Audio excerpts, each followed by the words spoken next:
wondering sometimes when you start asking Leo the same thing. Are you mad at me? Oh gosh. Okay. Are you mad at me, Leo? All right, you're right. When you're right, you're right. But I guess Leo is just being Leo, right? It's okay. It's okay. I can talk to my cat.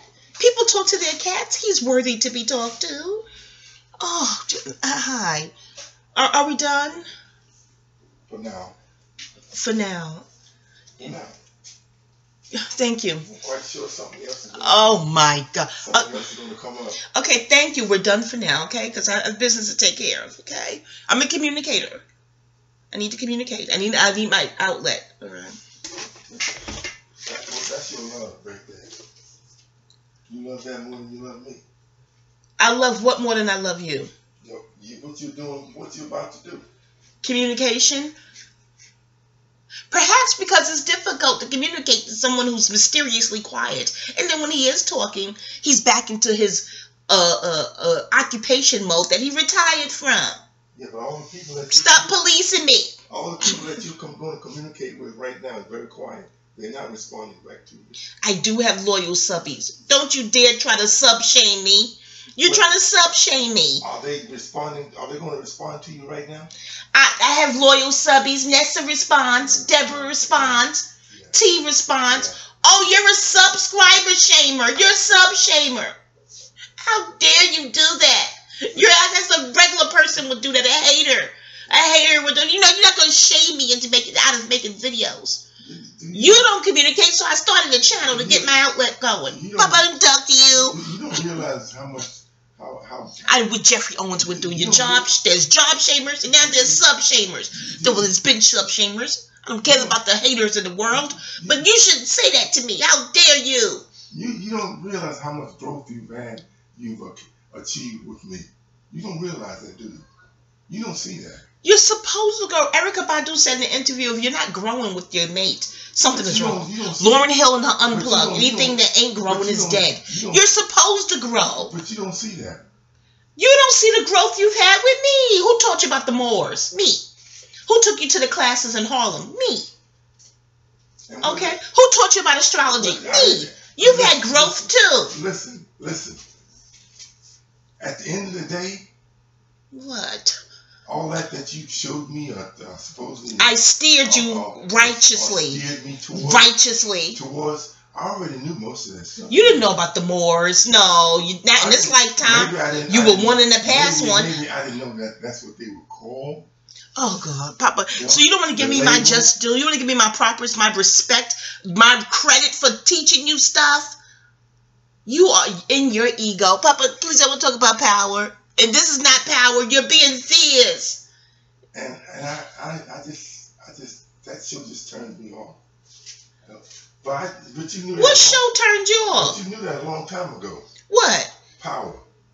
You put me on the Power. First, my mama was watching it, and I was stunned. I was like, Mommy, why are you watching the show like that? Okay, so you didn't really put me on the Power. Okay, Mommy did. I didn't say I put you on. And she was watching Empire. I thought she lost her mind watching that stuff. Did I say I put you on to it? What did you just say? I said it turns me off.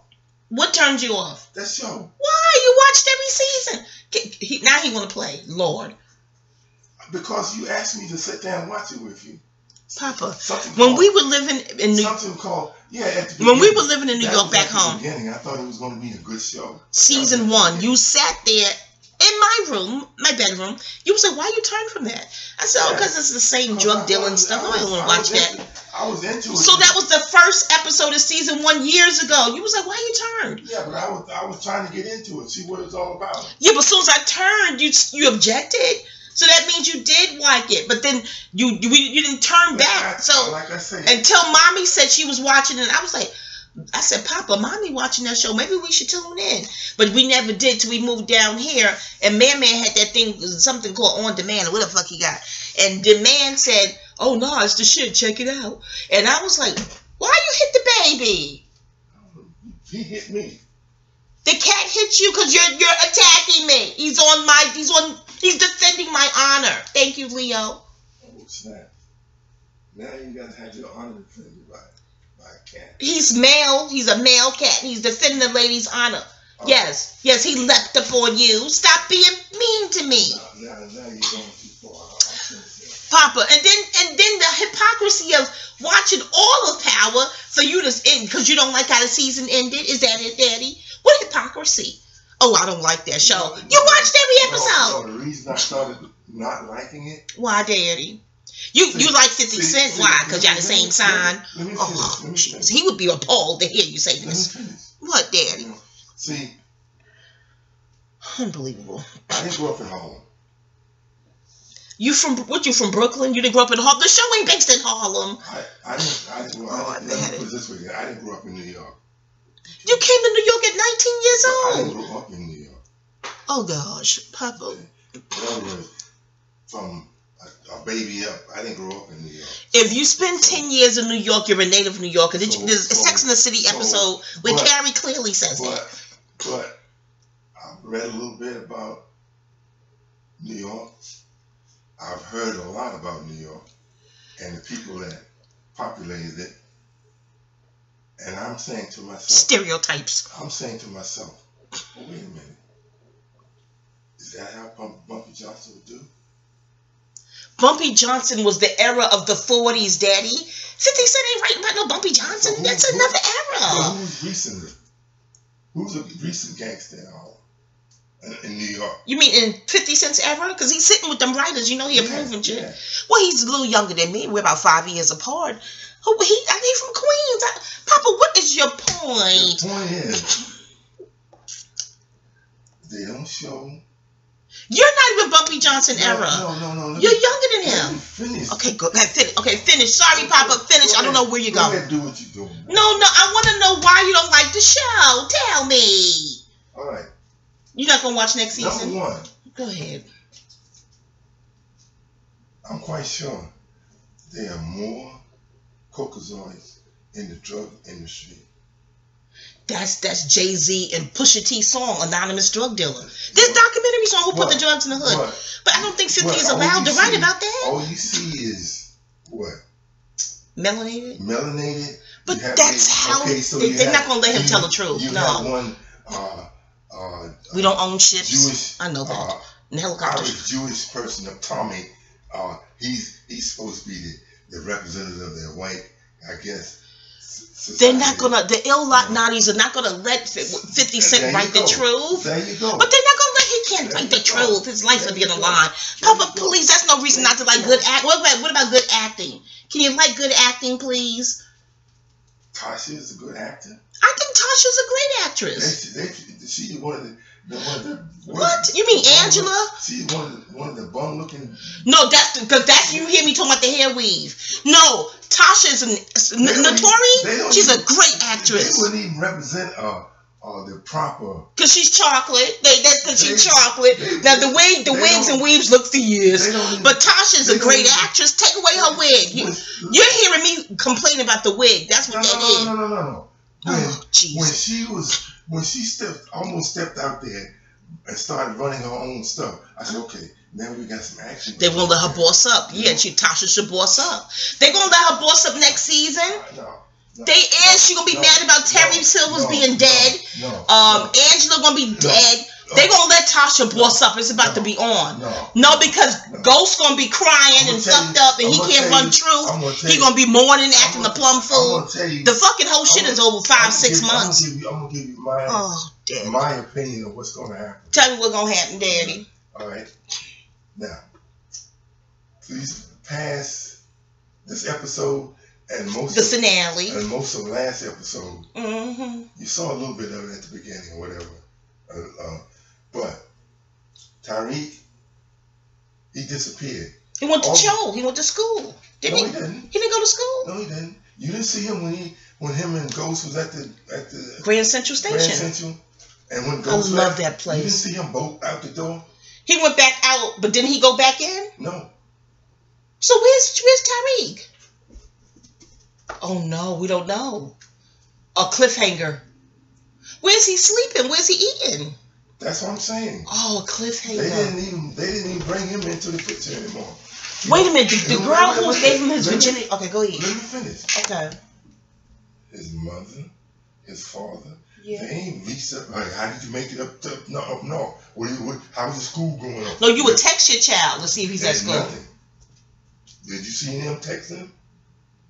And the little baby girl and the mother, their absence is weird to me. Even if they don't show them in the scene with Tasha, they just have a scene where they on the phone with the mother and the baby girl. The writers are just, they're not doing this right. Here's what I would do. Even if Tasha don't call them, let the mother call her. Let me be on the writing team. There's little nuances. Here's what I think should happen. Yeah. You know, and it might play out that way. Tariq going to replace Ghost. I look at this girl named Keisha, her reviews. She said that. She said Tariq going to do worse to Ghost. He's going to take at the end of the series. He's probably going to take Ghost out. Or Tasha take over. They're not going to let a chocolate girl boss up, though. They ain't going to let him write that. No. Tariq don't trust any of his parents. She may have something to do on the side, but I think the main focus is going to be on him because he's going to be, how old is he now?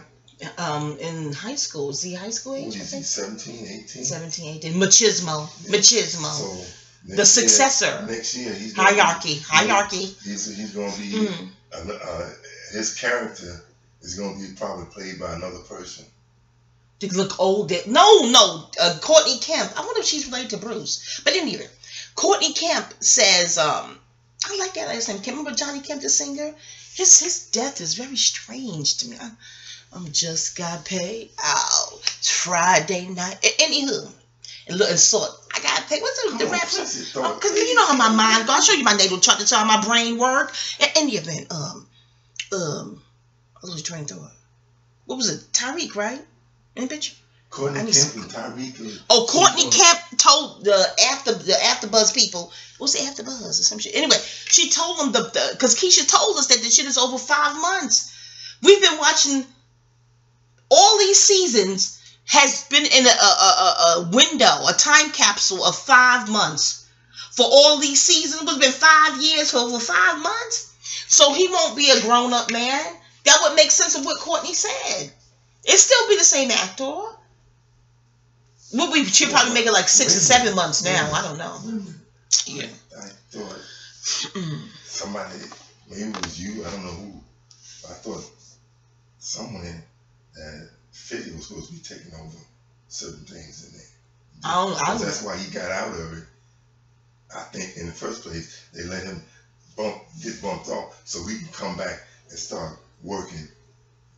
Come back from the grave? I don't remember. Working behind the scenes in camera. Oh, that's another review I like to look at. Mark something. He said that he told it could be true. We can look at imdaddy.com. But I ain't the name of the site, but I remember I call it imdaddy.com. Remember it's IMBD, whatever. He said that he's supposed to come back next season and direct from behind the scenes. I think he's doing another TV show, a movie with BMF. I think that's what he told us. But they still got to keep the same actor for Tariq if they're going over 6 or 7 months time span. Yeah. See,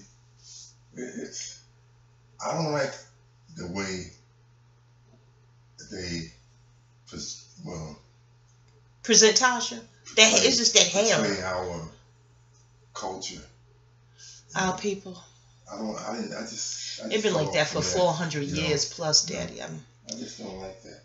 And even, you don't look at much TV. Do you see how they portray us on other TV shows? You're not a TV person. That's what it is. He got I think after Ghost did what he did with that milky person. Terry Silvers, the lawyer? No. The DA, whatever her name is. Angela. She Puerto Rican. I think. After he went after her, that's when Tasha fell off. And her looks and everything started going down. You thought they had her looking better in season 1? Yeah. I got to go back and look again. Yeah, those wigs seem always off to me. The units, I don't know who buying them. The wardrobe got everybody else wig on and hair on point. Yeah, but to me, for him to, he had a foxy fine sister. He gonna go after that milk base. She Puerto Rican, Daddy. No, but that's the writers doing that. I think that's black and white magic too. Google that. Look at what that is. Professor Griffith. I used to look at his videos back in the days. He led me to studying that black and white magic. I don't know. And Jay-Z was at Rick Rubin's house. This was years ago. I think to record some songs or some shit. And I don't know why they allowed the camera to pan on a book that said that shit. Black and white magic. Man, I was like, there's a book for that shit? Child, I went to go looking that book up. You don't know the cost. You don't want to know the price. Talking about price, Papa, remember the book you bought me, Hip Hop Decoded? I met him in person. I think I've been to his lectures back. I was a lecture addict. Remember that book, not Black Decoded, Lord have mercy. Hip Hop Decoded. We were in New York. You bought it from me offline. I mean, we paid $25 for. Papa, I'm telling you, I saw a video recently. He was like, "Oh, the book is $100. That book is $100 now. Books are going up. I'm telling people to hold on to their books. Paperback. People are like, oh, it's a paperback. Shit, you better go online and see how much that shit costs for you donate it to the Goodwill or the library. Okay. Oh, shout to FD. I'm addicted saying that foolishness. I gotta write my book. I told you I'd write your book, Daddy. Not about me. Oh, you want to do fiction? I don't want my life out there like that. We'll change the names. You have to change them for legal purposes anyway. Papa, you've had a very intriguing life. The universal knows the Akashic records hold everything, but Papa. I don't need my life out there. Papa, it's not a need. It's just that it's an Earth report, like a book report. It's not going to be exactly the same. Nobody's memoirs is mine. You gotta. It's be the two. If it's that long, it'll be an autobiography. Memoirs are supposed to be shorter. I don't want to put fake stuff in there. Add this, add that. No, it's not gonna be fiction. Now it's probably changing names, not the story. Names for legal reasons. The private and public statutes and codes. You know. You know, I done studied my 95 credits in legal studies. Plus, I studied with the Moors, the real lawyers. Papa, I find your story very intriguing. Why do you vacillate? One day you let me write it. Next day, I don't want to write it. Next day you write. Well, Papa, it should be. It's an Earth report. I'm gonna look in your natal chart and see if you put that back in the shower. Leo, why you took that out the shower? Why did you do that? He's such a cat. I didn't even know he could jump in the tub. He can jump anyway. He's a goddamn cat. Leo, why you took out the plastic rug? What is the science behind that? Put it back, Leo. You know what? I'm gonna bathe you. Now I know you fine with jumping in the daggone shower. I'm gonna bathe you. You're gonna hate it. Put some tea tree soap on them. I've been looking at cats who get baths. They say bathe once a month. The consistency is the once a month. But one chick, pretty chick out of Africa, Papa. Well, what's called Africa? I'll keep it on. She bathed her cat, and she said her cat whooped her ass in that daggone tub. I'm like, why she got in the tub with the cat? I'm like, is that how you do it? But I don't know. She just decided to put the cat in the tub. See, I'm not saying she's on some bestiality type bullshit. But I'm like, girl, why you fighting the cat and you stark naked? You know how dangerous that is. Scratches, all kinds of shit. But she told the story in such a funny way. I said, oh, no. You put the ass in there, take the shower head, and oh, no. God, Leo's will jump out. He ain't going to go for that. Well, I'll try it. Now, I know you want to jump in there. You want to start your baths once a month. I know cats clean themselves, but you need a thorough one. Well, just a little tea tree liquid soap, Leo, okay? And some shower. And then he'll run his, we'll see. Thank you, Papa. But I didn't know you didn't like how the season ended. I didn't either. I didn't think about how the season ended. Okay, fine, Dad. I'm not arguing, Daddy. Period. Anymore. Really? I didn't say I did. It doesn't make you think? You don't find it intriguing? I like shows that make me think. Plot lines, puzzles I got to put together. I like that. I grew up on Columbia. Give me Columbia, Lord. Columbo, like I have a coffee. And Mommy did buy coffees in mine. I forgot what kind. But yeah, Columbo, every here and there for gas, because she wasn't a coffee drinker. Columbo and Matlock was my shit. Perry Mason, Murder, She Wrote, those was the shit. I mean, you don't like plots and figuring it out and stuff like that. Not when it's fake. But that's TV, Daddy. That's the TV land. Not the network, but you know what I mean. I like it. I see a lot of unnecessary stuff that's in there, you know. But that's TV. That's how you write for TV. Anyway, I just. So next season you're not gonna watch it with me. That's the one thing we look at together we have in common. I'll probably start it just to see how they're gonna bring it back. See what the opening. Daddy, it's deeper than the Power Show. We have nothing in common anymore, other than love. You don't look at any TV other than baseball or news, which is depressing as fuck. What are you looking at news for? That's depressing. Or Corey fucking Holcomb. And you look at his ass. He ruined our marriage. You was never the way you were until you start looking at that beast. Oh, God. A handsome beast. A handsome brown beast. That's not the point. That's all you look at. That's it.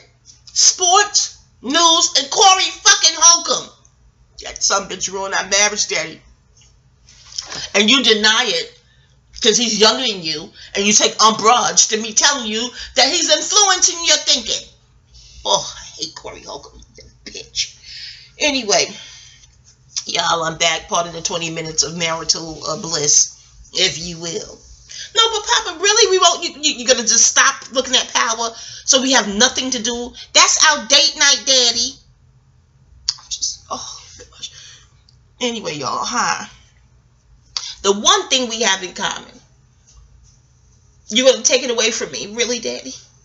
We'll discuss this next summer, because I just don't even talk about it no more, because next season ain't here. All we have in common is what? Dinner together. That's it. Other than Power. You're already distant. I have this channel because you're distant. And then you're going to stop looking at Power, really? I can't believe you. You are distant. No. The one thing I found we have in common, you want to take it away. I'm distant. You are distant, daddy. All you do is scaling. That's all you do. Scaling. Fucking Corey Holcomb, news and sports. That's your life. And food. But I'm distant. And we barely eat dinner together anymore. I'm distant. Well, I'm not the distant one. You're distant.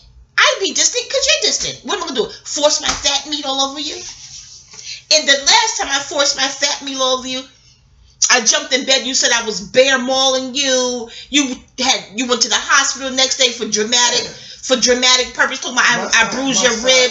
That anybody bruised your damn rib. I was trying to get love. My side right now is better. It's okay. But I don't believe I can still, unreal. I bruised your rib. Me. Just because I'm chubby don't mean I'm violent. I was hugging you. You need me. I need you? Yeah. Papa, I got in the bed and hugged you. I was trying to get love going back up and going. No. You know what, Daddy? That's it. We're roommates. It's settled. We are roommates. We've been there. Thanks to you and your distance and Corey fucking Holcomb. Fuck him. If I ever meet that bitch. Oh, I hate him. He ruined our marriage, Daddy. Yes, he did. Fuck him. I don't look at his show. Fuck him. I didn't watch Corey Holcomb up in New York. You did too watch Corey Holcomb in New York. Not in the boroughs. When we got to Westchester County, you was watching his fat ass. Okay. And I'm fat too, but he's like, fuck him. Well. You changed after him. No. Yeah, you did. No. He's a misogynist. No, you changed. When he talked about his baby mother. You changed.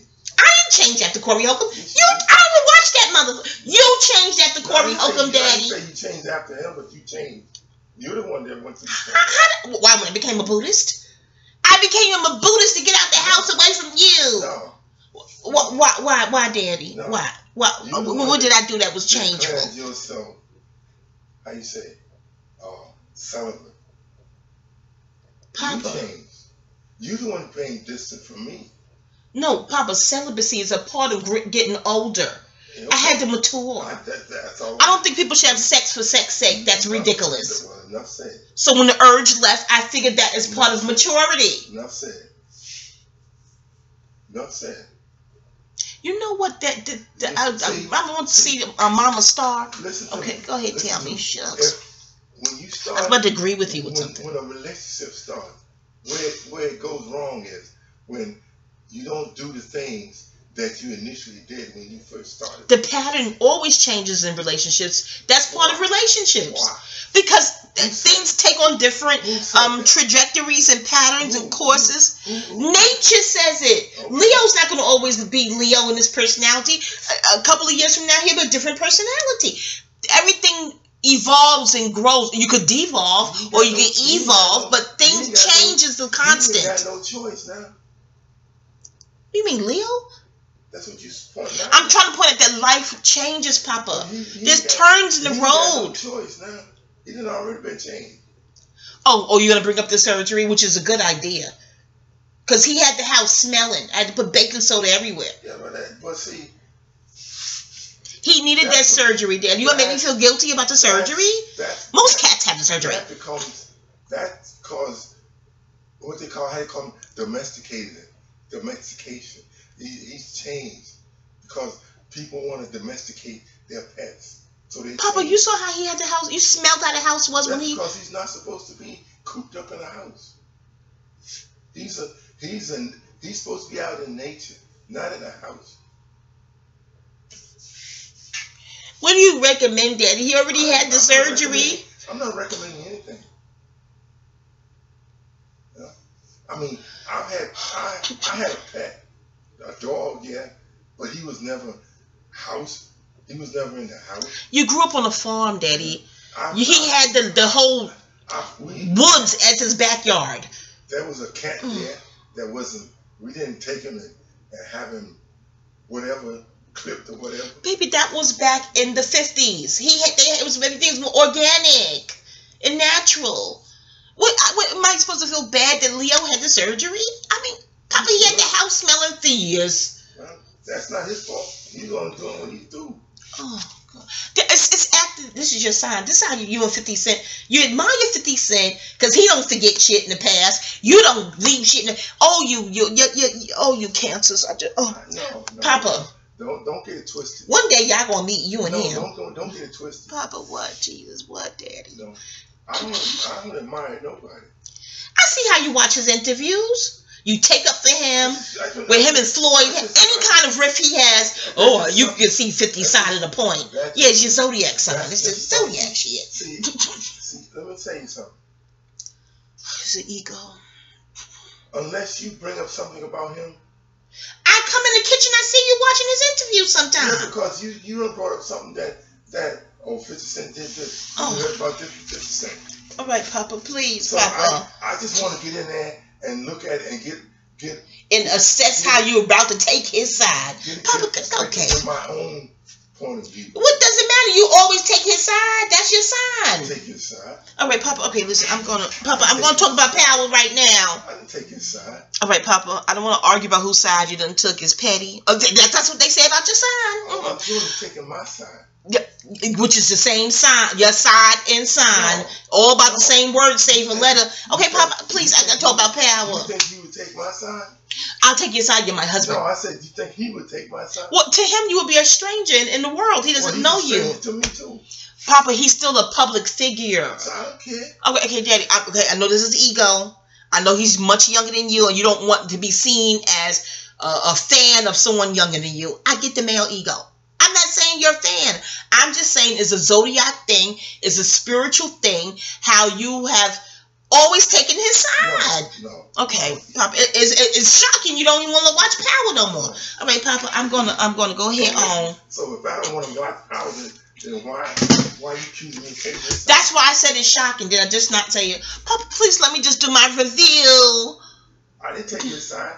Oh, God. Okay, Papa, please. Papa, I'm not saying you tried to. That's Papa. Well, why did they bump him off? Why did they knock him out? You was wounded when Kanan left. I looked at your face and you didn't like that Kanan had to go. No, I wasn't. All right, fine, Daddy. I don't want to argue, Daddy. Can I do my review? Fine. Can I just do my review, please? Go ahead. Thank you, Daddy. Hi, world. Jesus. You want something to drink or something? Well, yeah. You gonna make a smoothie? No, I don't want to make the noise while you're doing it. Okay. No, I have. Is this water? Okay. I think I have water. Thank you, Daddy. All right. Yeah, I have plenty of water. Here's some more water. I'll be in here. You're already in there, Daddy. What is wrong with you? You are having some kind of transit. I'm going to look at your natal chart. You're having a Mars transit. I'm going to be in here out of your way. That's what I'm going to say. And you know, when we first met and I saw what sign your Mars is in and how it's aspected, I was like, oh gosh, this sign, you should be more argumentative.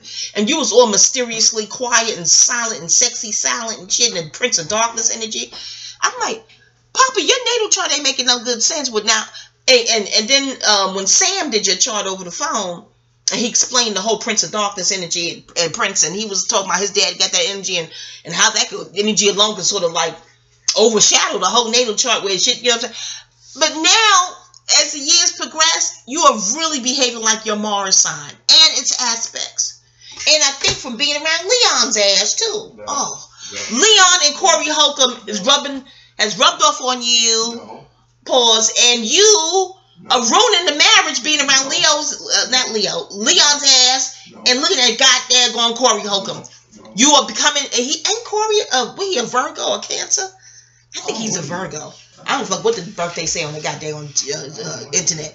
I'm telling you, you've changed since you started watching Corey and being around Leon. You are very argumentative. I changed since being with you. No, you used to be mysteriously quiet and sexy. I've changed since being with you. You mean not at the beginning when you were quiet and sexy? No. I changed. No. I changed from being around you. I don't want to hear that bullshit, Daddy. Yeah. I know who you was when we met. And that was a quiet, sexy man. I miss him. That was the part of me that... Very, very. You were a good listener. Very sexy. That was the part of me trying to be... You've always been quiet. My auntie told me you were always quiet. That was me trying... And sexy. That was me trying... She said that too. That was me trying to be a nice, person, No, she said you've been quiet for you. She's known you 30 years. What? My aunt said you was always quiet and sexy and reserved. Always. How does she know? She's been your coach. Get the hell off my bed. God damn it. You don't get up on my bed. No, don't do the baby. You don't get up on my bed. You stay off my bed. All right, okay, don't do the baby. What you gonna put him in a cage? Don't do the baby like that. You stay off my bed. All right, he made one mistake, Daddy. Don't do the baby. Baby, Papa, he made one mistake. Don't put him in a cage. Leave the baby alone. He looking for his toy. Man, his toys ain't over here. It's right by the bed. Well, he put it there. Baby, don't do him like that. He's a cat's jump. That's their natures in his DNA design. You better change his nature. No, you just sat there and protested how the surgery changed his nature. Now you gonna say that? The hypocrisy of it all. Yeah, Papa, I have a review to do. 31 minutes in. Papa, let me do the review. Well, don't bother me no more then. I ain't say I go to turn to the dag on the screen here and you start up again. Because I said I was gonna be in there by myself. Then you oh, here we go. I responded to it. Approposally. Is that a word? Apropos. I'll make up my words when the fuck I want to. Shout out to Pearson the 4 videos. Dr. Yafabe, I love you, mama. Anyway, y'all. Hi. I'm in the description. I'll tell the people to fast forward to 32 minutes. Hi, world. You just see the finale of Power last night. If you did not see the finale, click off. Spoiler alert. Spoiler alert. Some people do still wait till Sunday at 9, Papa. Today is Sunday, the 9th of September. They did it with the new moon. I think they got an astrologer on staff. Yeah, they ended the season right before the new moon in Virgo. And I was like, well, hire me. Look, does that astrologer need an assistant? Okay. Courtney Kemp, if you listening to this, or whoever owns Power, the show, 50, tweet him, y'all. Tweet him this. Tell him to fast forward 32 minutes in. If the astrologer you have on your secret payroll, the covert payroll, needs an assistant, tell her to holler at Astro Mama, wisdomwanda@gmail. Wisdomwanda@gmail. Wisdomwanda@gmail. Don't forget the H at the end of Wanda, okay? In the subject line, just put calling all Astro Mamas. I don't know. Just something let me know you the astrologer. Can I work from home? I guess I would have to. They in New York. I'm down here now. Holla. You with the internet now, everybody should be able to work at home, you ask me. Holla. Papa, I'm thinking they got an astrologer on payroll. I heard that When I was in junior high school, they had the reports that Nancy Reagan had an astrologer. They was trying to clown her and all this other shit. Back then, junior high school, I was a baby girl. It was rumored that a lot of celebrities and high power figures got covert astrologers. One of my mentors, I think she's a covert astrologer from back in the days. You just won't leave me alone. Papa, I'm thinking that they got a code, because why would they end the season right before the new moon? That's astrologers telling them to do that shit. Let you do your thing, but you keep Fun daddy. Fun daddy. Then you gonna blame me for it. Fun daddy, when you're right, okay?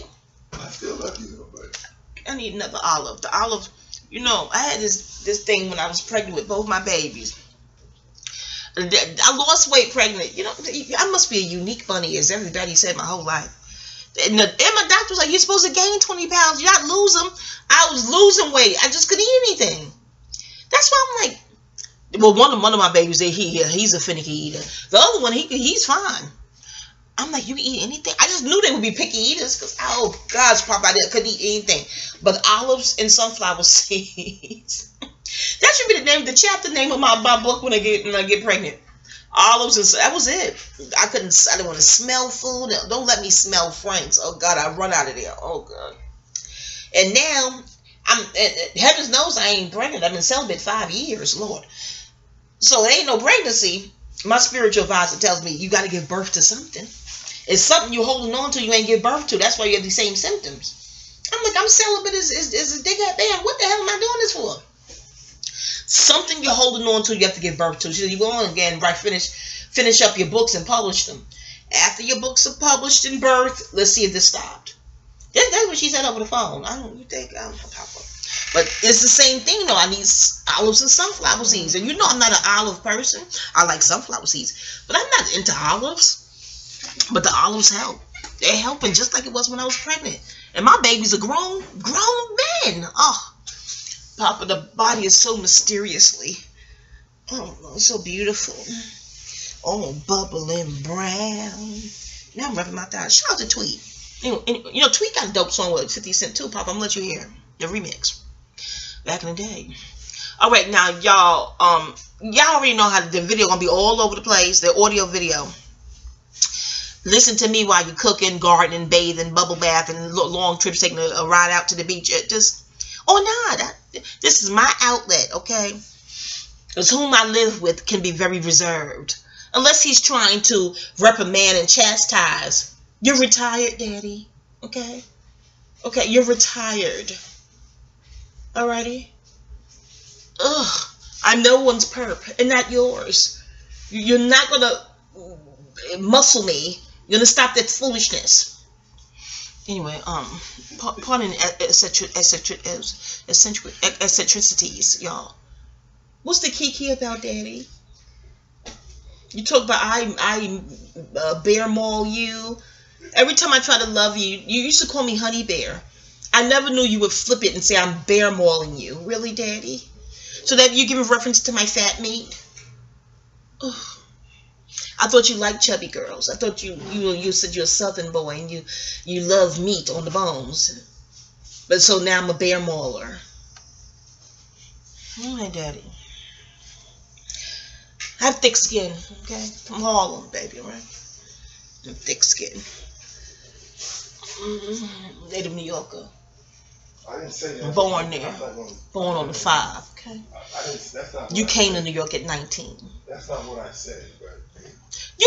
I got right in bed and you said I was bear mauling you. That's what you said. That's not what I said, babe. Okay, what did you say? How did you describe my hugs, Daddy? You know... How did you describe my hugs? You know why? Because I had flashbacks from high school. My friend back in the days of Trees, she was dating this cutie named Darren. And I used to hug on Darren and he would breathe like, you know, what's happening? Remember that TV show when Rob's mother would hug him? He'd be like, I can't breathe. So I had flashbacks from high school. And I wasn't really aggressive with all the boys. Something about Darren, he just was so dark chocolate and cute. And I'd be all over him. He'd be like, I can't breathe. And then something like Nikki and the Parkers and the professor. So when you act like that, Daddy, I have flashbacks to high school And people call me Nikki from the... I've been compared to Monique all the doggone time. But for a dude to call me Nikki from the Parkers when I was trying to hug on him back in the days, that hurt my old chubby feelings. I'm like, Nikki from the Parkers? What the fuck? Talking about he feel like the professor and I'm Nikki. What the fuck is he talking about? When I figured it out, I was heartbroken. And then for me to get this old and this age and granny status, and you talk about I'm bear more than you, daddy. Fine. You're going to miss these hugs, daddy. You're going to miss them. Leo, I can hug you, right, baby? You don't think I'm bear more than you. I love his walk. You know, cats got to walk on them. They don't even know they walk as though. That stride. All right, okay, y'all. Now I'm back. So we had the finale of season 5. I had to think. Poppa is season 5, right? I need my ginkgo. I think it's season 5 because that was going to go up to 7 seasons. One of the videos I think Keisha told us 7 seasons. Shout out to Keisha. Keisha, check your email, Keisha girl. Keisha, check your email. Y'all tweet this to Keisha, color me pink. Is she color me pink on Twitter? I don't know. I think so. Tweet this to her. Tell her fast forward to the 39-minute marker. Keisha, I can't find your email. I mean, our email, our exchange, girl. You know what you said to mail you, and so we could do the reading. Yeah. Keisha, wisdomwandah@gmail. Wisdomwandah@gmail. I need your information again, girl. She's a writer too. Anyway, y'all. Speaking of Keisha, we get to Keisha in the show. Keisha, you know, that's another thing, Poppa. They want to drop. They don't want a strong melanated sister friendship. Man. See, okay, Poppa, I see why you're getting pissed off with the show. They don't want no type of melanated closeness. I don't know if they'll allow that. Even whereas Ghost and Tommy was close, they driving a wedge through. Do they not want any melanated people to have a sincere closeness with anyone of any race in this show or in any shows? Let me think. But I thought they was trying to drive the interracial stuff. You know, I stay up on the red pill and blue pill videos and Bobby Hemmett and I'm like metaphysical, spiritual, whatever you want to call it. I'm always studying with the videos and books too, okay? His Immortal Technique said one of his songs, read, nigga, read. Yes, we gotta have a strong Libra in your natal chart to really be drawn to books. You know how you say book in Spanish, libros. Library, you see how it's spelled? I digress, not really. Okay, listen. Poppa, I don't think they want melanated to be a sincere closeness of ethics with it, because I feel a way that they trying to drive a wedge between Keisha and Tasha's friendship, because Tasha, there's no real reason to distrust Keisha. She said she's been loyal to the hilt for years. She's done nothing in the past that would exhibit distrust, so why act like this? And she said, Tasha, how have you showed your loyalty? For some unwanted handbags? I mean, like, word? Yeah, something that just that's not cool. How they making Tasha look like an asshole, but I know it's said that when your back is up against the wall, you get paranoid and you don't trust anybody, even people who've shown you no reason. For years, they've shown you no reason to distrust them, but they too, you don't trust their motherfucking ass. You know what I'm saying? And they all can afford fucking tarot card readers. What the fuck? Oh, they can't. Well, they do have a card in the show, the spider web, but they said something with the medicine card, y'all. Cause I'm like, why don't they show tarot? Not tarot, cause it's tarot cards. Tarot, whatever. Tarot. Oh, y'all learned that in another spiritual class, y'all. Poppa, really? You know I'm doing a video. You know, coof.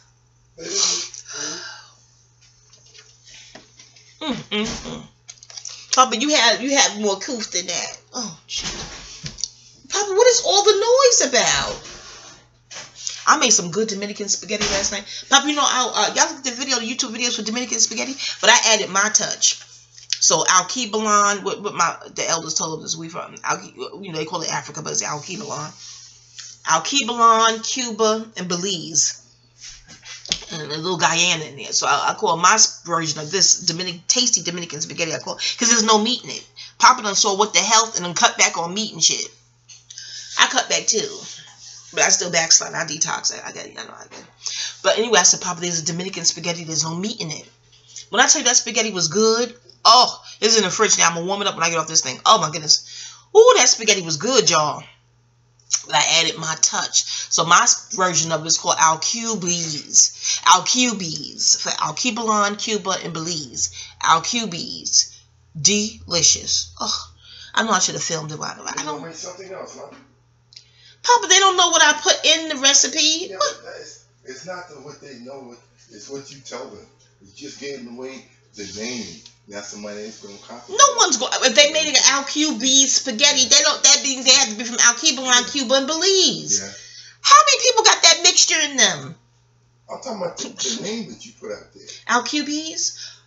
Just Alcubes. Out there, man. Come on. Well, they'll know it came from here. These videos are time stamped and dated and coded. They'll know it came from here. Okay. Papa, who's gonna make a spaghetti dish and make up the name and Papa? I think somebody trademarked my name. That's some bitch. Papa, it haunts me.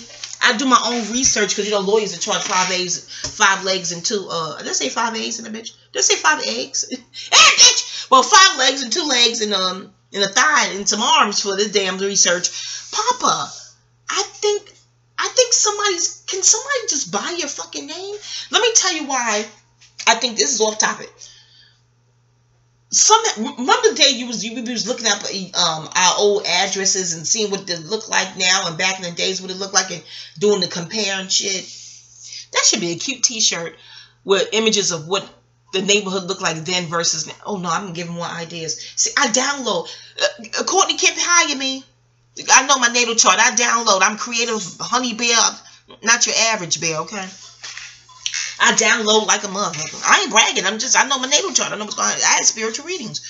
Y'all tweet this to Courtney Kemp. Get me on the team. I can't get to New York, y'all. You should go fly me in. It's my hometown. I'll probably cry as soon as I touch down. I get emotional going home, Daddy. But thus the ratings go through the roof of my writing, which would be a little eccentric. I want to focus on the grandmother and the baby girl. How hard it is for her raising the baby girl. Is the grandmother in the Poconos. Let me be the neighbor. Put me on in. I'm the neighbor. We cook cornbread and collard greens. And just flash back to how the third baby girl is being raised. And that baby girl is going to have resentment that Tyreek had. Tyreek has resentment. He was raised by his parents, but he resented the lies, being raised in fabrication and shit. The little baby girl is going to resent being distant like that. Let me hire me for the writing team of the grandmother raising the baby girl. And Courtney, holla, Wisdom Wandah at Gmail. And y'all need an astrologer. Y'all probably got an astrologer. The end right before the new moon. The astrologer needs assistance. Okay, Wisdom Wandah at Gmail. Wisdom Wandah at Gmail. I did some acting in the 90s off Broadway. Titus Walker, he made the transition. I played Big Mama, Bungalow. I sung Bungalow Jim. I got standing ovations, okay? Ask about, I was about to say my stage name, Lord. I tell you behind the scenes, okay? Yeah, writing credits. I have a novella on the market. I took it off the market because Author House. Can y'all give me my $450, please? Y'all done made a whole heap of fiat from the interest. That's another topic. I wasn't feeling that Vanity House or whatever the thing is called. So I published. I moved units with my novella, 111 pages. Accidental. I was into numerology then, but I was like, oh wow, it's 111 pages. Oh, okay.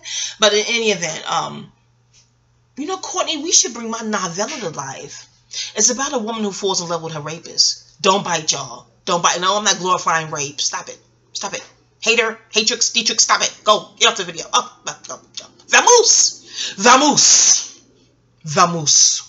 Anyhow, Courtney. Come on, let's bring my novella to life. Let's do this.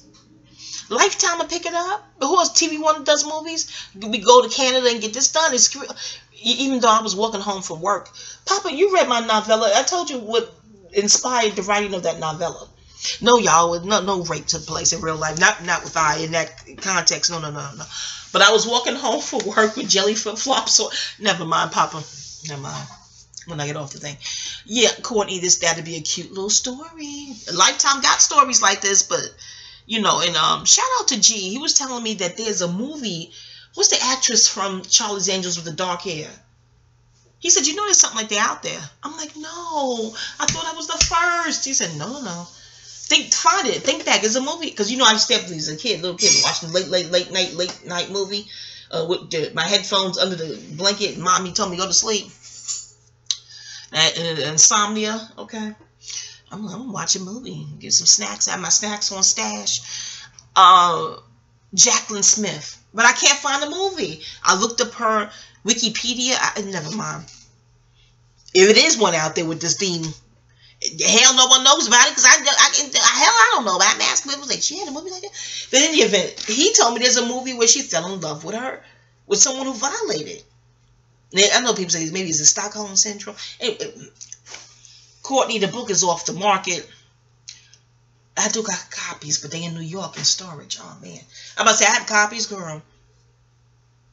I took it off, and you know that they're gonna still have it on the internet talking about off the house. I'm like, why is my shit still on Amazon? What the fuck? I wrote you a letter. I notarized it. Why isn't get it off the?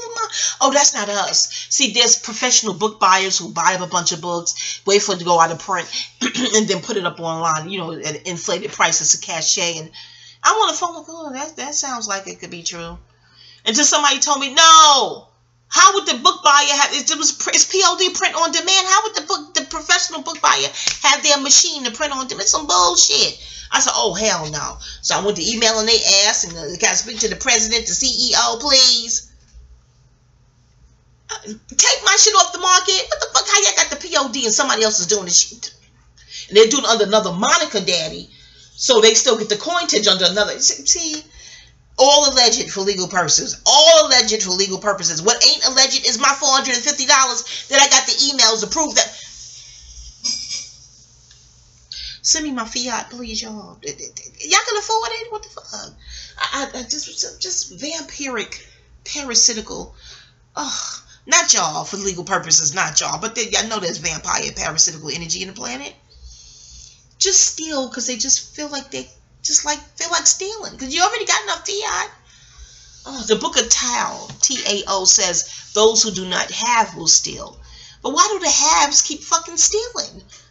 A lot of people say, because they're vampires, they're parasites. What is the psychology behind that, though? Okay, I digress. I'm looking at Kymactica again.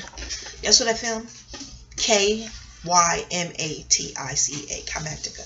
I digress. Back to Power. Probably got to tell you to fast forward all the way a whole hour. And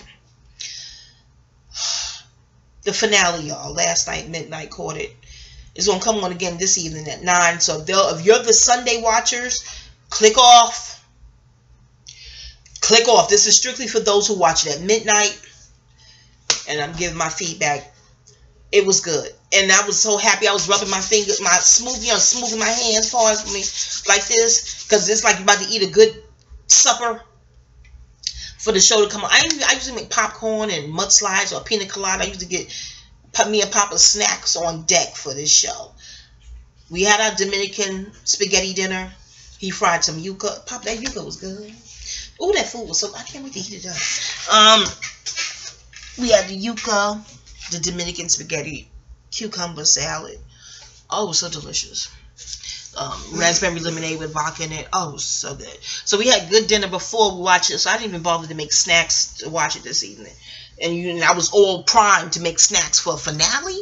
Always have and we make our homemade popcorn, so my herbal popcorn is warm, okay, with the vegan butter. Because Papa done saw what the health, and now he's like, is it vegan? Came here with a strawberry cake. First thing out of his mouth, is it vegan?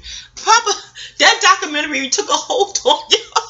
Hey, vegan! But you done seen Food Inc. Did you see Forks Over Knives? I don't know what the health really took a toll on you. Anyway. The other documentary just made you give up beef and whatnot. You ain't fooled with pork for years. Probably since you've been down south as a child. But y'all had your own farm. Papa, did you kill a hog, Daddy? Let me wait till I finish this video. You never told me if you actually killed the animals. You got left that to the adults, right? I don't want to know. Probably too much. All right. Anywho, y'all. Well, the difference was they wasn't injected with all these hormones and steroids and drugs. They were fed naturally, and allowed to walk around on grass. Exactly. No, but who did the killing? Your grandfather? They didn't let the kids see that, did you? Because that would scar your mind. Wouldn't it scar your mind? It didn't bother me. They let the kids watch the slaughter? I don't know about anybody else's family. Did they let Jimmy watch? Oh, he no. was there. They should let y'all watch that. Why? It scars your mind. It didn't bother me. Because you're immune, but I don't think kids should watch that. I don't know. I envy you grew up on a farm because you had fresh vegetables. I'm a native New Yorker. My mama born in New York. I'm a native New Yorker. We always went to the grocery store. You had fresh vegetables at your doorstep. That is so dope. Everything was fresh. Oh, that's so awesome, Papa. If you wanted to. And all your cakes were baked from scratch. That's like normal to your life. Mommy baked cakes from scratch too, my mama, but that's a treat, like Thanksgiving or it's your birthday. Something is happening for her to go from scratch. Other than that, it's a box cake. And her box cakes were good, but your life everything was from scratch. That is so dope. And your water, you had a well. Papa, I wish y'all took pictures. Oh gosh, because it's so normal. You didn't know when you got to New York she'd be a whole hell of fire different. Your grandmother told you it's crazy people up there. She told you don't come there.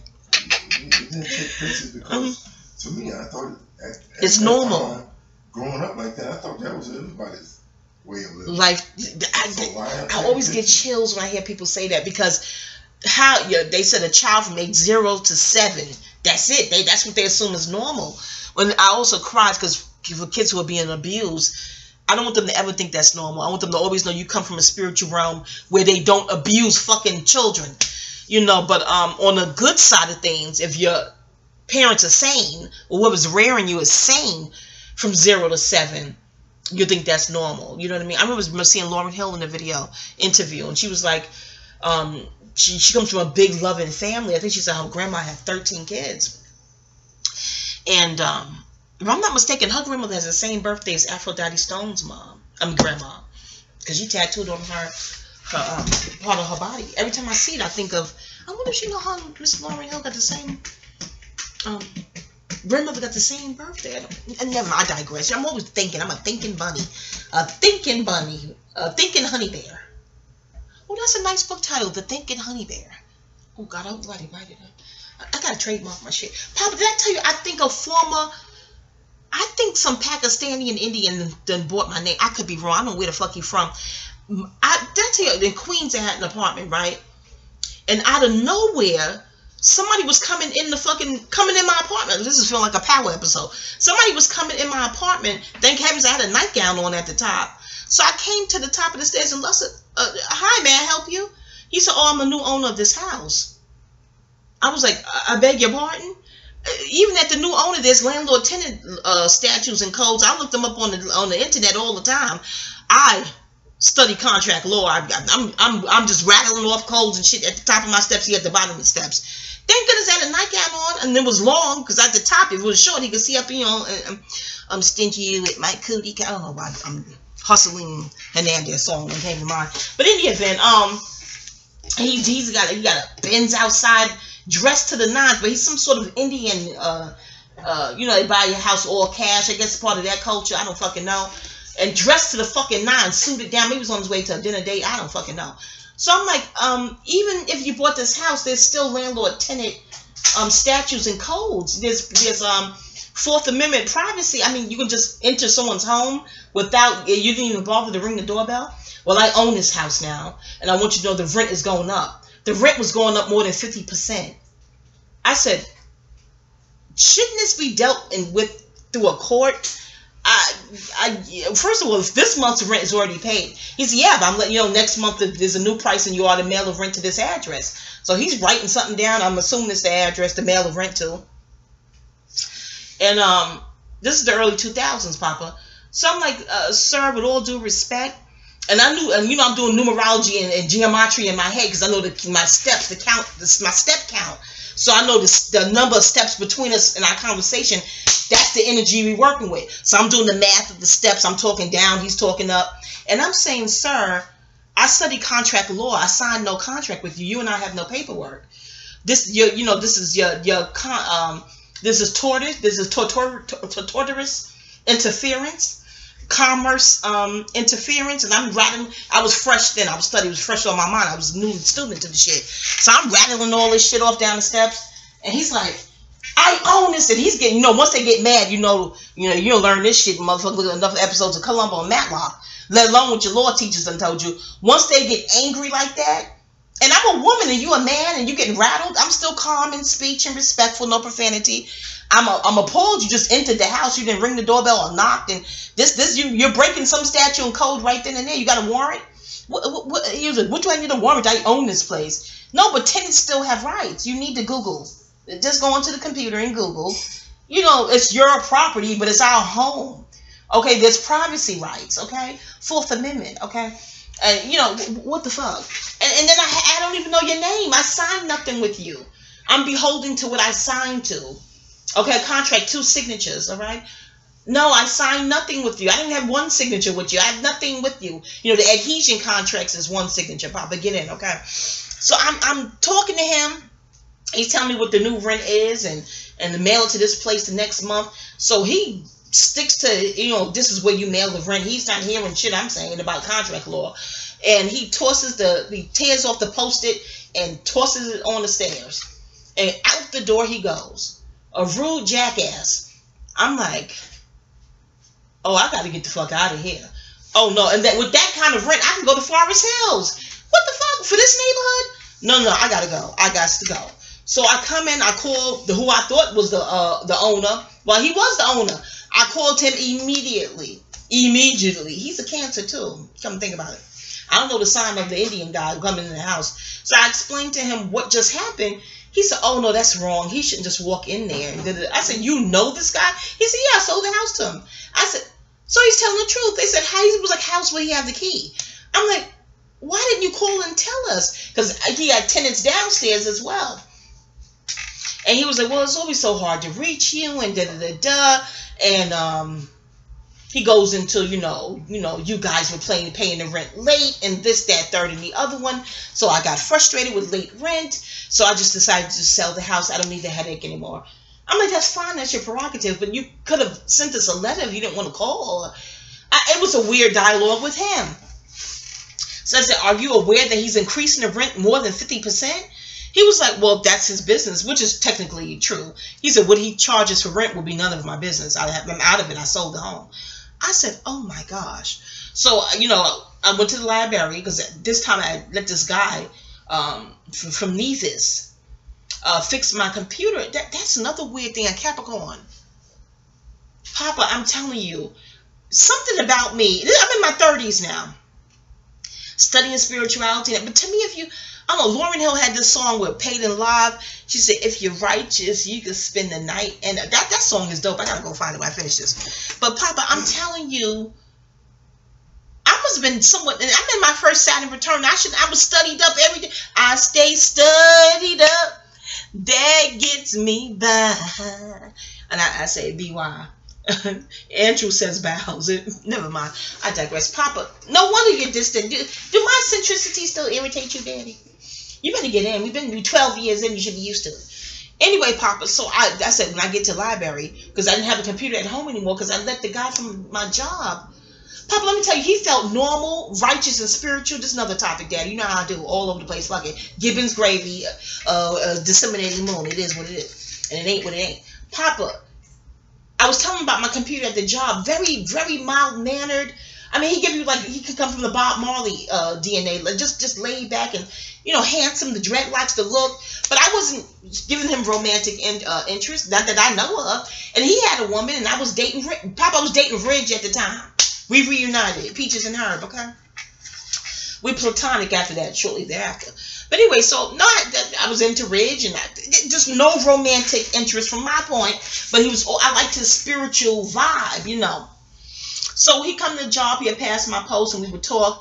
And he didn't work at the job. He delivered the sheets, the time sheets, whatever printing paper people who made that, whatever extraneous information. Anyway, listen. So we were talking. I was telling him I'm having difficulties. My computer is slow, and he said, "Oh, I fixed those." I'm like, "You do that?" And then I was saying 10 jobs and teasing. He was like, oh, no, I'm not Jamaican. I'm like, oh, you're not? And I think he said, was it St. Kitts? No, Nevis, because I love St. Kitts. I was telling him I've been there once. I love St. Kitts. Anyway, so I said, well, you know, he said, can you get the computer here? I said, it's heavy. It's old school. It's desktop. He said, oh, he started laughing. He said, oh, no, giving me that look like no wonder it's slow. I said, no, I can't lift that heavy old thing and bring it. I either walk to work or I take the bus. I'm not lugging that thing. And he was like, oh, okay, well, you want me to pick it up? I said, okay. So, or maybe I can look at it there. I said, no problem. This is when I still lived alone. This was before I let my ex-husband move in with me because he was having problems with his landlord. And Poppa, read the memoir when you can, if you want to. I know you say you won't read it because I don't want you to read it. I vacillate. I know, read it, don't read it. I know, because certain things I don't know you can handle reading, Daddy, about my past. Nothing too fierce, but you know, your water sign, you know, the sensitivity levels. But in the event, so I invite him over, and again, I'm in a long nightgown, but nothing sex. See, my friends were like, why would you wear a nightgown letting a man over to your house? I'm like, it was a long, fluffy Edith Bunker light nightgown. It was nothing sexy. You still should have put clothes on. He's a man. I'm like, what? I couldn't believe my friends turned on me at the dinner. It's Sex and the City, having dinner in the city. I'm like, bitches. It was Edith Bunker nightgown. This was nothing sexy. I had on a fucking bonnet. What is y'all bitches? No makeup. I didn't have no candles burning, no ambiance. I had incense burning because I was smoking the isms. I don't know. That's beside the fucking point. I did not look sexy. What is wrong with hoes? Not that they hoes, but you know, it's figurative. Papa, can you believe my whole crew turned on me saying I should have put clothes on? What do you think? It was a frumpy nightgown, Daddy. I'm at home. It's in the morning time on my day off. You don't understand. You're oblivious. I think I was naive. I know. So I think if you're trying to be sexy, you're inviting trouble. No. Man, you think, oh, so. I was not trying to be sexy. So a man see a woman walk by. In a long nightgown. Let me finish. Okay, finish. Finish, Daddy. A man walks by. A woman walks by a man, and he see her. No matter how she's dressed, his mind is not all on that, you know, aesthetics and whatnot. It's not. No, he's on. I thought men were visual. Most men. Well, I don't know about now, but most men that I do around, they only got one thing in mind: how to get in and get out. No matter what she looked like? No, it don't matter. All that stuff is it's okay. A beautiful woman dressed beautifully, it don't have an effect on y'all? You know it does. It's nice. It can be, it can add to it. But that's not what we're looking for. That's not our purpose. Really? No. You're scaring me. That's not our purpose. You know how many billions of dollars the beauty industry make from us wanting to get dolled up? Billions. But that's y'all thing. That's a woman's thing. That's that feminine entity or which is strong. Well, that's on y'all. Well, let me tell you what happened. I'm going to tell you what happened. So he comes over, he comes in, and I offer him, would you like a drink? I didn't mean to say that because I forgot you. Papa, I know you didn't think about no doggone video. He comes in, I was about to say his name, but I realized I forgot his name. This is how weird is she get. I'm telling you, Capricorn. He comes, and he's a Capricorn. I'm an astrologer. I don't know. But I'm astrology, but I guess I'm not thinking astrology all the time. I don't fucking know. Papa, he comes in. I'm like, hey. I have to go downstairs, let him in. I'm like, hey. And he comes in, and we go up the stairs, and my computer was in my bedroom, too. You went up the steps first. He comes in, he comes past me, he stands, I lock the door. And then I go up, I lead the way up. I guess it'd be rude if he led the way in my own house. Yeah, so I go up the stairs. But you go up the stairs, right? With your crumpy nightgown on. That's to my ankles, yes. And slippers, yes. And a bonnet. Everything else is jiggling, right? No, I have on panties and a bra underneath. But everything is jiggling, though, too. I'm not jiggling if I'm wearing a bra and panties, Daddy. I'm not talking about your bra, just your front of you. I'm talking about your whole. No, I lost 100 pounds and I used to walk to work. It's still. No, I was toned. I was toned. You still don't get it. You know. I'm not jiggling if I'm toned, Daddy. I'm answering you. Get it though, right? Pop, can I finish the story and you give me you got moving parts. Up the stairs, Daddy? Yeah. Everything is. Never mind. No, I want to tell you the full story to tell you what happened. And my friend at the time, Bubby, she said, but your computer's in your bedroom. I was like, and? I just, maybe I'm not a man. I don't know. She said, you left that nigga in your bedroom? I'm like, he comes to my job. He don't think he's going to do it. Don't even want to keep his job. I'm not, and he's such a nice, peace but still type of spirit. I didn't think it. I'm going to get to the point. So he comes in, and as a matter of fact, I offered him something to drink, and he was like, no, thank you. Then at first he was like, oh, and then secondly, he was like, well, what do you have? I said, I have tea, I have water, I have soda, I even had beer, but I think it was so early in the morning. I said, but it's early. And then he was like, well, maybe I'll take the beer to go. He said, but I'll take water for now. So I got him the water, and I said, it's right here. See why it's working slow. The password, everything, just go on in and check it out. And I went in the kitchen to finish kitchen stuff. I think I was doing dishes and cooking, regular kitchen stuff on your day off. And then he said, and he called me to him, and he was trying to show me something. So I said, oh, so I got the chair. I got another folding chair, and I sat next to him. He was in the main chair at the desk of the desktop. And I got the folding chair, and I sat next to him. And Papa, you got to look. He started doing this. Out of nowhere. First he's talking computer stuff and telling me what to do. And then he started doing this. Papa, you got to come. I can't articulate this. I got to show you. He started doing this. I mean, his legs just kept going like that, clapping hard, out of control. And I'm sitting here, and I looked. I said, don't make a big deal. Because I take those psychology classes. I said, Yachty, don't make a big deal out of it. Because if I bring attention to it, it has to be addressed. And he's not a big bulky guy, like a slender build, but he's still maybe strong. Even though I was strong too, I lost 100 pounds. I was tone lifting weights, but he still was. He still had muscles. He was muscular, but not tall. Maybe 5'7", but just. I don't want you to think he was a big hulking guy, but he kept doing that. And I just was like, don't bring attention to this. And I wanted to bolt, but I said, don't bolt. I knew, because I took too many psychology classes. I said, if I make a scene out of what he's doing, if I bring attention to what he's doing, it could escalate, So I said, remain calm. You're home alone. Remain calm. I wanted the phone to ring. Any other time, back then I had a truckload full of friends. Any other time the phone is ringing and talk about frivolous shit, the phone wasn't ringing. I wanted some kind of interference or something to break up that energy. I'm like, damn, I would have burned some dragon's blood had I known. I'm like, this motherfucker's Papa. I was so fucking scared because I'm like, what is going on? So I said, just remain calm. Remain calm. So once his legs stopped doing that, he's fully clothed now, fully clothed. I was like, I better get back to the kitchen. I think, something is burning or whatever the fuck. Because I was still in the kitchen, cleaning and cooking, doing shit, doing day off shit. I went to the kitchen and I was like, damn. And my phone, I had a landline phone. This is before I even got a cell phone. The landline phone is in the kitchen too, on the base. Do you see what I'm saying? I'm like, oh God. The phone is in the bedroom, not the kitchen. The phone is in the bedroom. He's in the bedroom. The computer's in the bedroom. I can just bolt down the steps to my neighbor. You know what I'm saying? It was like a 3-family house. You know how they do in Queens. They rent out certain parts and sections of the house. Papa, I just wanted to get down the steps to my neighbors, okay? Okay, they were Spanish about that life too. If I could just get down the steps, it'd be all good. Hold on.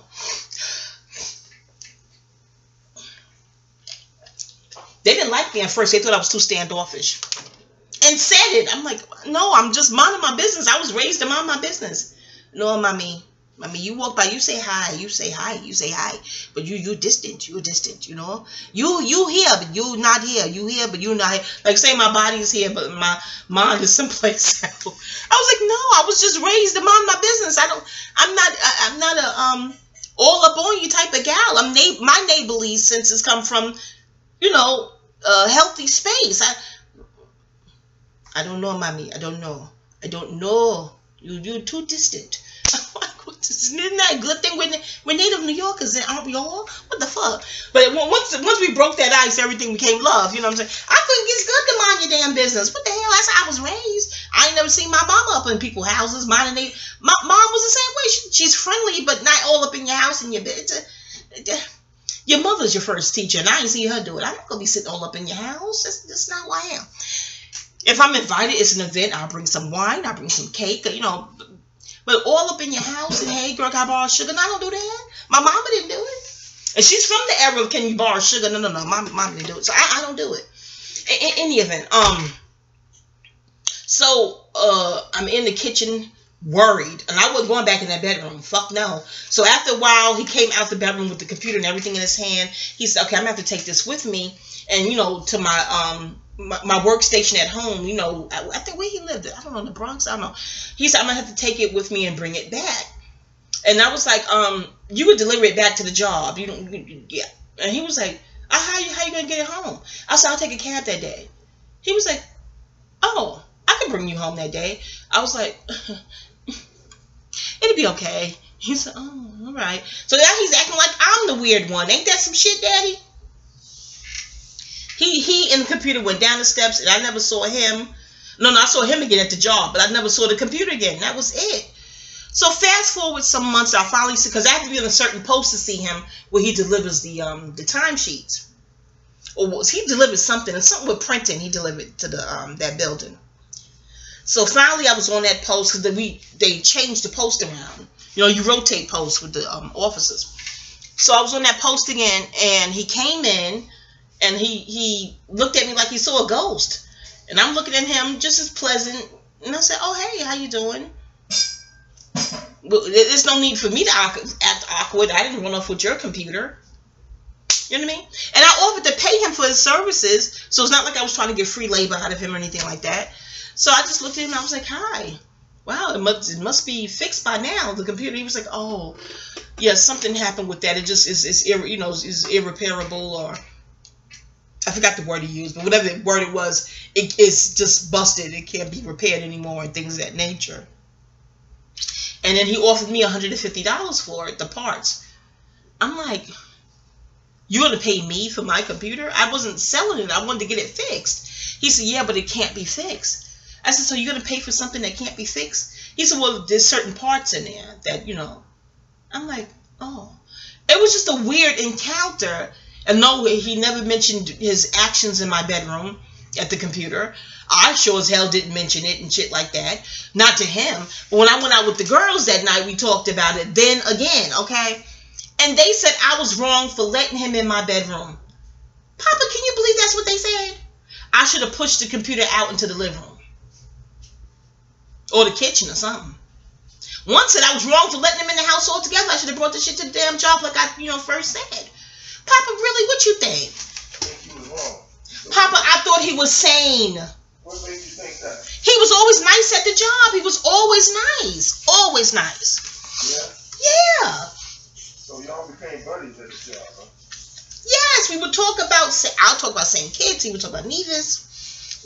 I'm telling you, Papa, a pleasant encounter each and every time. Then they said I was wrong for wearing a nightgown. I said, an Edith Bunker nightgown, y'all, really? You should have put clothes on. Well, you don't think that would happen if he ever had clothes on? It was weird, Papa. Like he was unhinged, out of control. First of all, I said, what the fuck is going on? You with your mind at that time, you were so mental at the time as you are now. I'm surprised when you that you didn't realize you were going into a business contract with this guy. I wanted my computer fixed, yes. That was a business arrangement. Exactly, business. So you should have realized somewhere that he didn't have the business. He didn't conduct himself correctly as a business person. In my house, no. No. Initially, when you and him initially talked about it. At the job, yes. And that he could fix the computers. Yes, yes.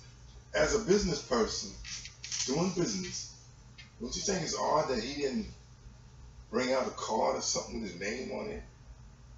No, because we already developed a friendly rapport. No. Business cards is when the aesthetic and the energy is strictly clinical and sterile. It's business. we were already friendly talking for like months.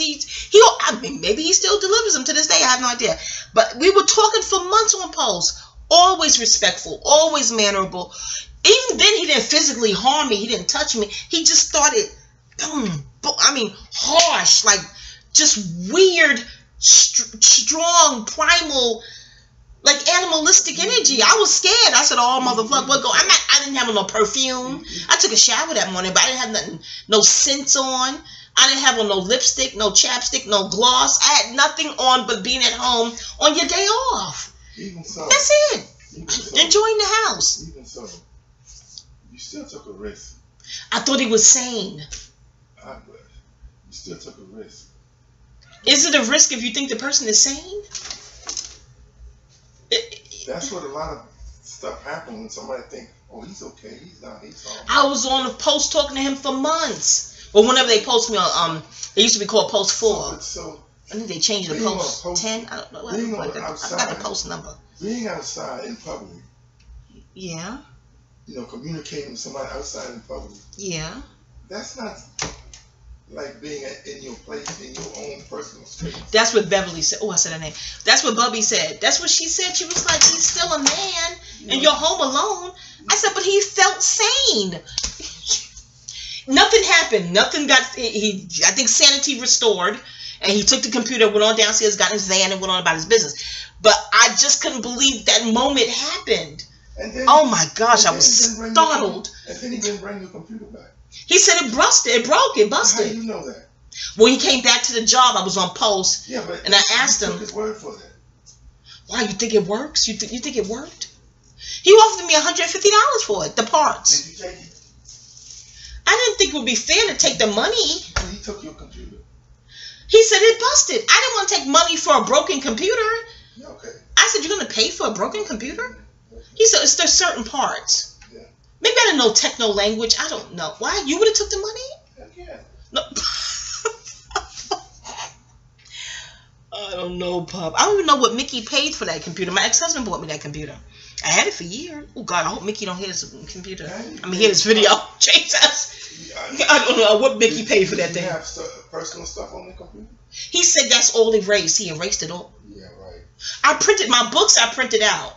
Whatever, like, stories I wrote and books I wrote, I already printed out and bounded them at the printers. Yeah, so if he tried to say that's his work, I would go, hell no, I got this shit right here. Bye. I got to say my dick on pen name. Well,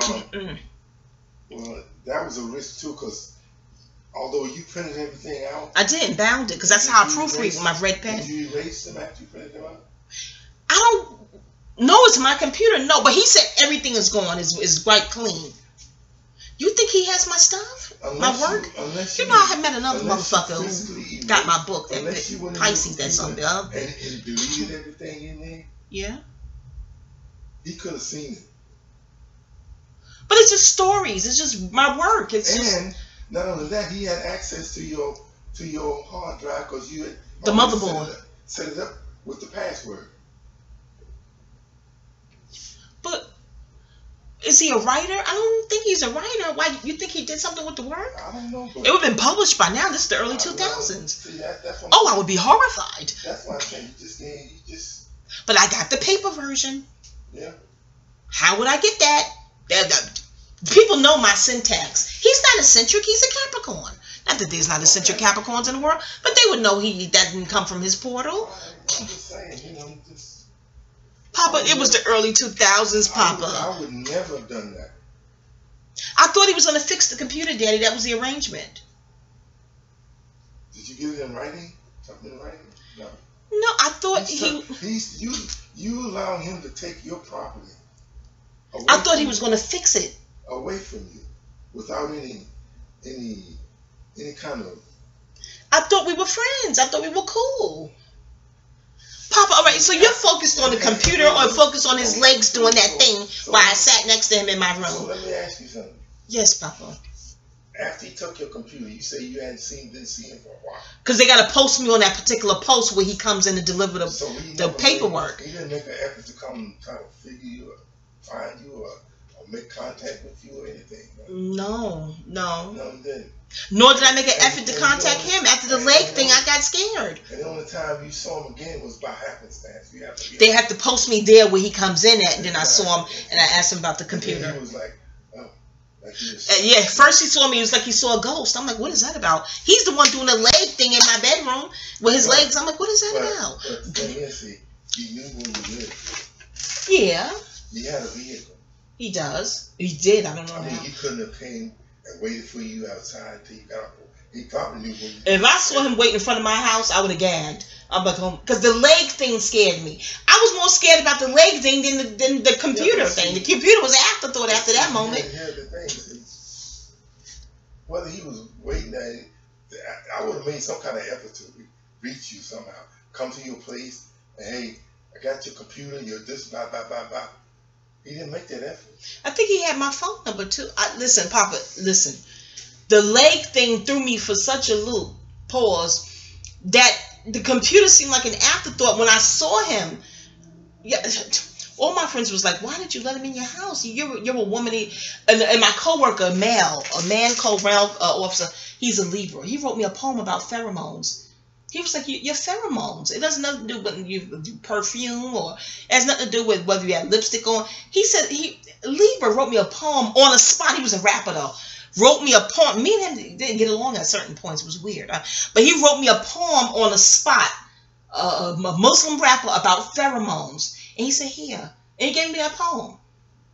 That poem was so beautiful. He said, it's your pheromones. I'm like, but I had no perfume on. He said, you're a woman. And he's younger than me too. I was like, he said, no woman should invite a man in her house. I'm like, for professional reasons? No reason at all. You have an uncle or brother or somebody? I'm like, no, just me. I live alone. At the time, I lived alone. If I let my ex-husband move in, that's a whole other topic. But he said it's the pheromones that made his legs do that. Even if you're not trying to be sexy, the pheromones are still there. I thought if you're trying to be sexy, you'll emit pheromones. If you're in your home, totally acting plain Jane, you don't even have anything sexy on your mind. For me, I had nothing to say. All I thought about was making a good meal. I was about to make some lunch, look at good TV. I probably was about to look at some Columbo or Matlock. You know, I love that stuff. All I had on my mind was TV and food. I had nothing sexy on my mind. Nothing. Maybe rage, because I was talking to him at the time. But that was it, Papa. I'm not a man. Maybe that's it. I just. Daddy. So that's how I lost that computer. I had to work on paper, but the thing was moving slow anyway. It was moving terribly slow. So I didn't even see it as a loss altogether, unless he got it to work and make it move fast. You think he got it to work and make it move fast again? What do you think, Daddy? It was not Papa Lord. Mickey bought me that computer years ago. It was definitely dated. I don't know, it was antiquated. Why, you think he got that thing to work? What you think? I mean, for some reason, he was willing to give you money for it. He said the parts. He said it doesn't work though, but some kind of part in it he wanted to pay for. Was there something? The only part that I could think of would be the hard drive. That's of value. Everything else, because you can take the hard drive out and put it into another computer and work. I didn't know technology back then. So that's the only valuable at that. And those older computers, very old. The only value. Mickey bought that in the 90s for me. The only value of them would have been the hard drive. That's what you have your information on. That's the only value. But my heart said, I don't want to take money for something that's broken. See, this is why Beverly called me Edith Bunker and Chrissy Snow and Vera. That's why she called me that shit. She was like, she said, take that money. What do you mean? Would you find it in good stead to take money for something that's broken? She said, I'm from Brooklyn. Fuck that. You want to give me your money? she was like, you're crazy. I don't know. I don't know whatever happened to the hard. I don't know. Now the computer's a mystery. Now I'm sitting here thinking, did he keep it? I don't know. I don't even want to think about it, Papa. I'll overthink it. Jeez Louise. Well, if something is, Pardon me. It could have been, if it's hardware related. Because if he said some parts wasn't working. He said it is irreparable. He couldn't get it to work. But he offered me $150 bucks. Like I said, if it was mechanical, right? Yeah. Or computer chips or something that turns it on and off and gets you to your hard drive and gets you to your desktop, what you call it, your screen, you know. They used to call it desktop. That's why they call it desktop. Desktop. Because what you come up on your screen, that was considered your desktop. Oh. And everybody they just call that kind of computer a desktop. But it was actually meant that what came up on your screen was your desktop. Okay. Now, if it was hardware related, then you could take out your hard drive. Yeah. Okay. And like I say, put it in another usable computer and work from that hard drive without having to go out and buy a whole computer. You just take it from one computer, because I've done that before. I've taken a hard drive out of one computer and put it in another computer, and it worked. I had all my information from the old computer. I put it on another computer. As a matter of fact, what I did was, the old computer I had went bonkers or whatever. I went and bought another computer. So I couldn't figure out how am I going to get the information from my old computer onto my new computer, because I didn't know anything about transfer or anything like that at the time. So what I did was I just took the hard drive out of the old computer, took the hard drive out of the new computer, put it on the side, and put the old hard drive from the old computer in the new computer. Boom, I'm working. I don't know. He's a Capricorn, so chances are he has no conscience. If anything unscrupulous happened with the computer, it's like, did he steal my brain? I don't know. I don't know. But if he did anything unscrupulous with the computer's concerned, as a Capricorn, he feels no conscience about it. And it happened in the early 2000s. I'm not going to stress over it now. What the hell? I'm just glad nothing worse happened, because that thing really bugged me out. With his legs doing that, it's like it was involuntary too. In my bedroom, scared me. I'm like, why is he doing that? But I knew not to make a big deal out of it. I studied enough psychology. Righteous redundancy, whatever. I knew to just chill. You know, Yachty, just chill. Just chill. Do not bring attention to this. And so you can make your way back to the kitchen and maybe down the steps and to the neighbors. Oh, have mercy, Papa. Because one of the first things I learned about a computer is, if it goes down, don't just take it and throw it out. Make sure you destroy everything, including the hard drive. Just rip it up, beat it up, bang it up, tear it up. Because people can get it and go in and get your information and stuff. That was in the movie Office Space when they was beating up the computers. But didn't the one of them previous what's called presidents make it it's like they make all their dislikes illegal in quotes, air quotes. Oh, I don't like that. Let's make it illegal. It's like, didn't they make it sort of like illegal to throw away your own computer, something you paid for with your own hard-earned fiat? I guess they say that what a fiat is, that'd be a whole nother topic conversation. But didn't they make it illegal to throw out not just computers, any type of digital, anything you bought? I can see if they rented it to you for free or something you bought. They're telling you what to do with it. I can see they said no. There's a proper way to for environmental protection. As if they let me not say. But there's video documentaries on the environmental protection. Okay. But they said, do they have any air signs on their think tank teams? Because somebody can say, no, there's thinkers out there. They're thinkers that be like, how come I can't throw away something I paid for? I don't understand. But if you're in bullies, bullying debilitates your mind, your logic. Because I'm like, how they gonna tell you not to throw out something you paid for? Now they can tell you how to throw it out for environmental protection. Like there's a proper way to discard these things. Maybe they did. I gotta Google that. But yeah, there's supposed to be some law you can't throw out your computer. That's some shit. Well, That's some shit. That should tell people something's up right then and there. I paid for this, but I can't throw it away. Can I give it away? They won't start that shit. Oh, you gotta give it to. You can't give it away to unless we say you can give it away to certain people, certain entities. Bullies that still try to remain sane, or bullies who try to still appear sane and logical. That is a psychology 101 class for your ass. Because there's no way to appear logically sane and still be a bully in the same space. Like, I guess they work on, their think tanks work on figuring out how to do that. All conjecture. All conjecture. What did you, Papa? Take a scissor and cut it. That sound. I digress, y'all. This can't even be a power review after all. It's been all over the place. That's the style on this channel. And that's what the fuck is going to be. That's what it is. I can't help it, shit. At this stage. No, my natal chart. No, this is pretty much, this is pretty much the spice and flavor and seasoning is going to be. But, Power was great last night. It had me on my edge of my seat. Suspenseful, had me thinking. That thinking, anything that makes you think and put the puzzle together, I'm for it. I'm a leisurely lady too. I've been called that.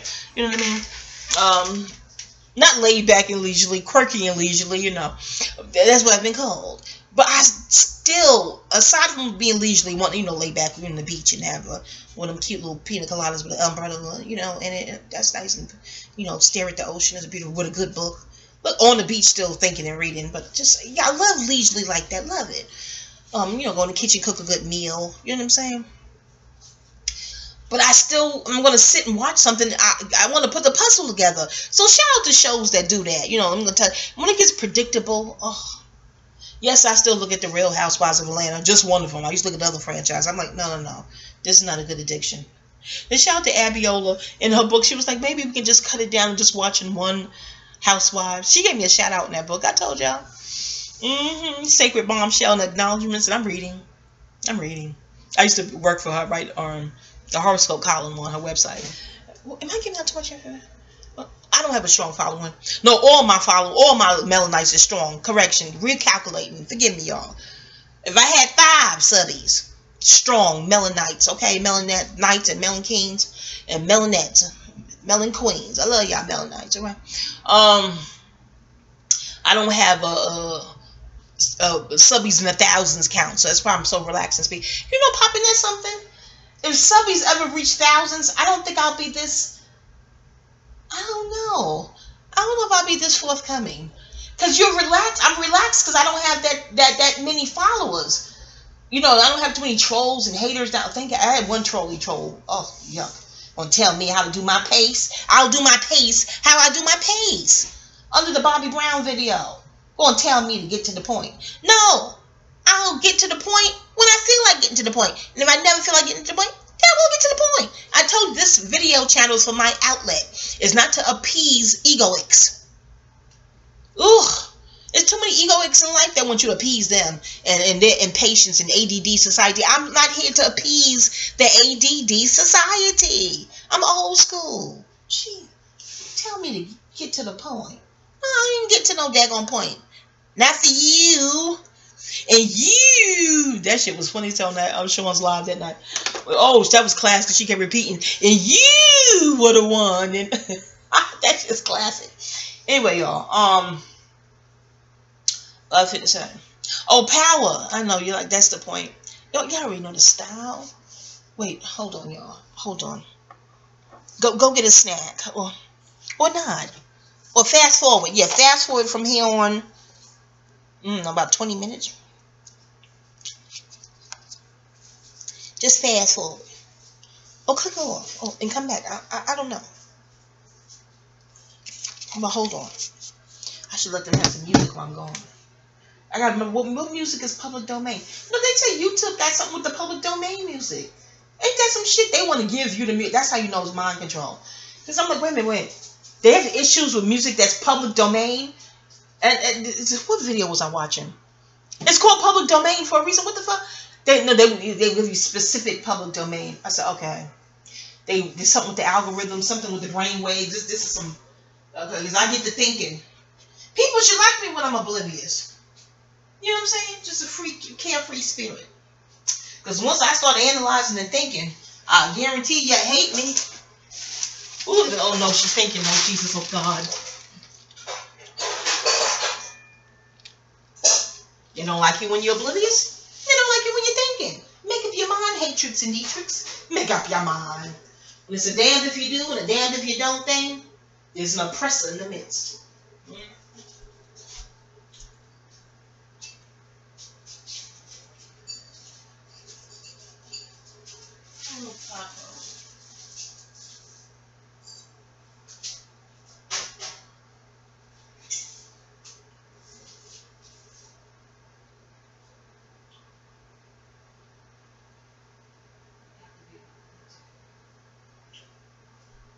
You know what the Dominican spaghetti? Or Alcuba Papa, but your breakfast is pasta. You know what the Alcuba spaghetti? Well, I thought you said you liked it.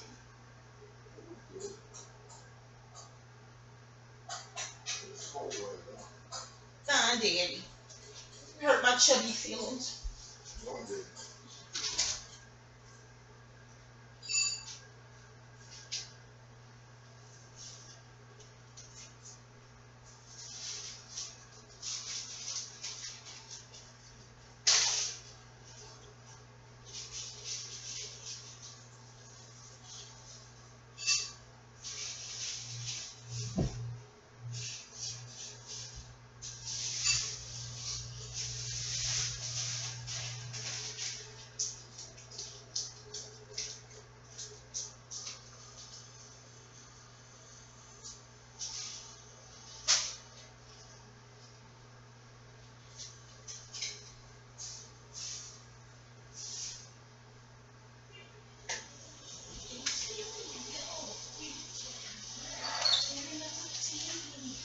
Places like 10 does the job for a while.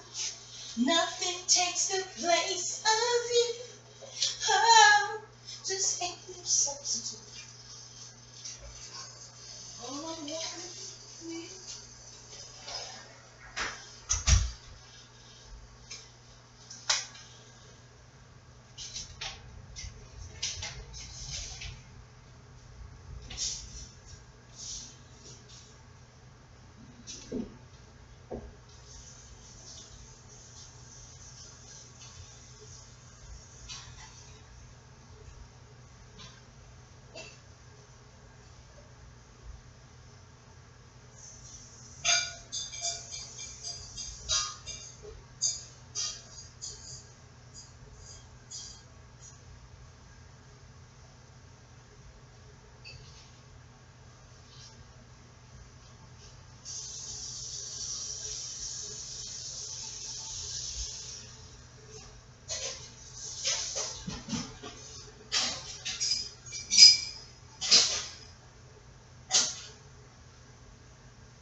say anything to you.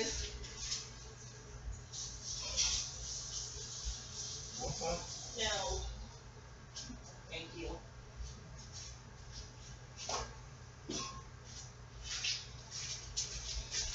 Papa, you think it was the spaghetti? Oh, hiya, I'm back. Why don't you just do a new video? Hell no, I tell you I don't want my videos to exceed my sub count. I know that's my ego. Huh, Papa? I think so. But I did, like you said, I didn't drink a whole full mug cup. I only drank a little of the tea. And just a little bit I drank, that tea is no joke, but I did add, y'all had the total tea, y'all tried that shit? Oh, pause, no pun. Anyway, pardon me, subbies. It's human, hell. Y'all do, it's all human. In any event. No, I don't want my video count to exceed my subs. I know that's my ego. Well, we all have them, including us spiritual folks. I just want the video count to make sense with the sub count. I know you're like, well, that only makes sense to egoics. Whatever. Anywho, yeah, I added cassia essential oil to mine. Tea, Papa. You know, that's a cassia. It's like a C-A-S-S-I-A, cassia. It's a pretty name. But it's a cinnamon, it's a food grade edible natural oil. Essential oil. Just one drop is that powerful to the tea. Any event, I'm back, y'all. And that was last night. What was that? Maybe 2 o'clock in the morning I drank that tea. I'm back, y'all. Back to power. Yes, Hatrix and Dietrix, I washed my hands. Twice, okay? Yeah, y'all know how the haters are.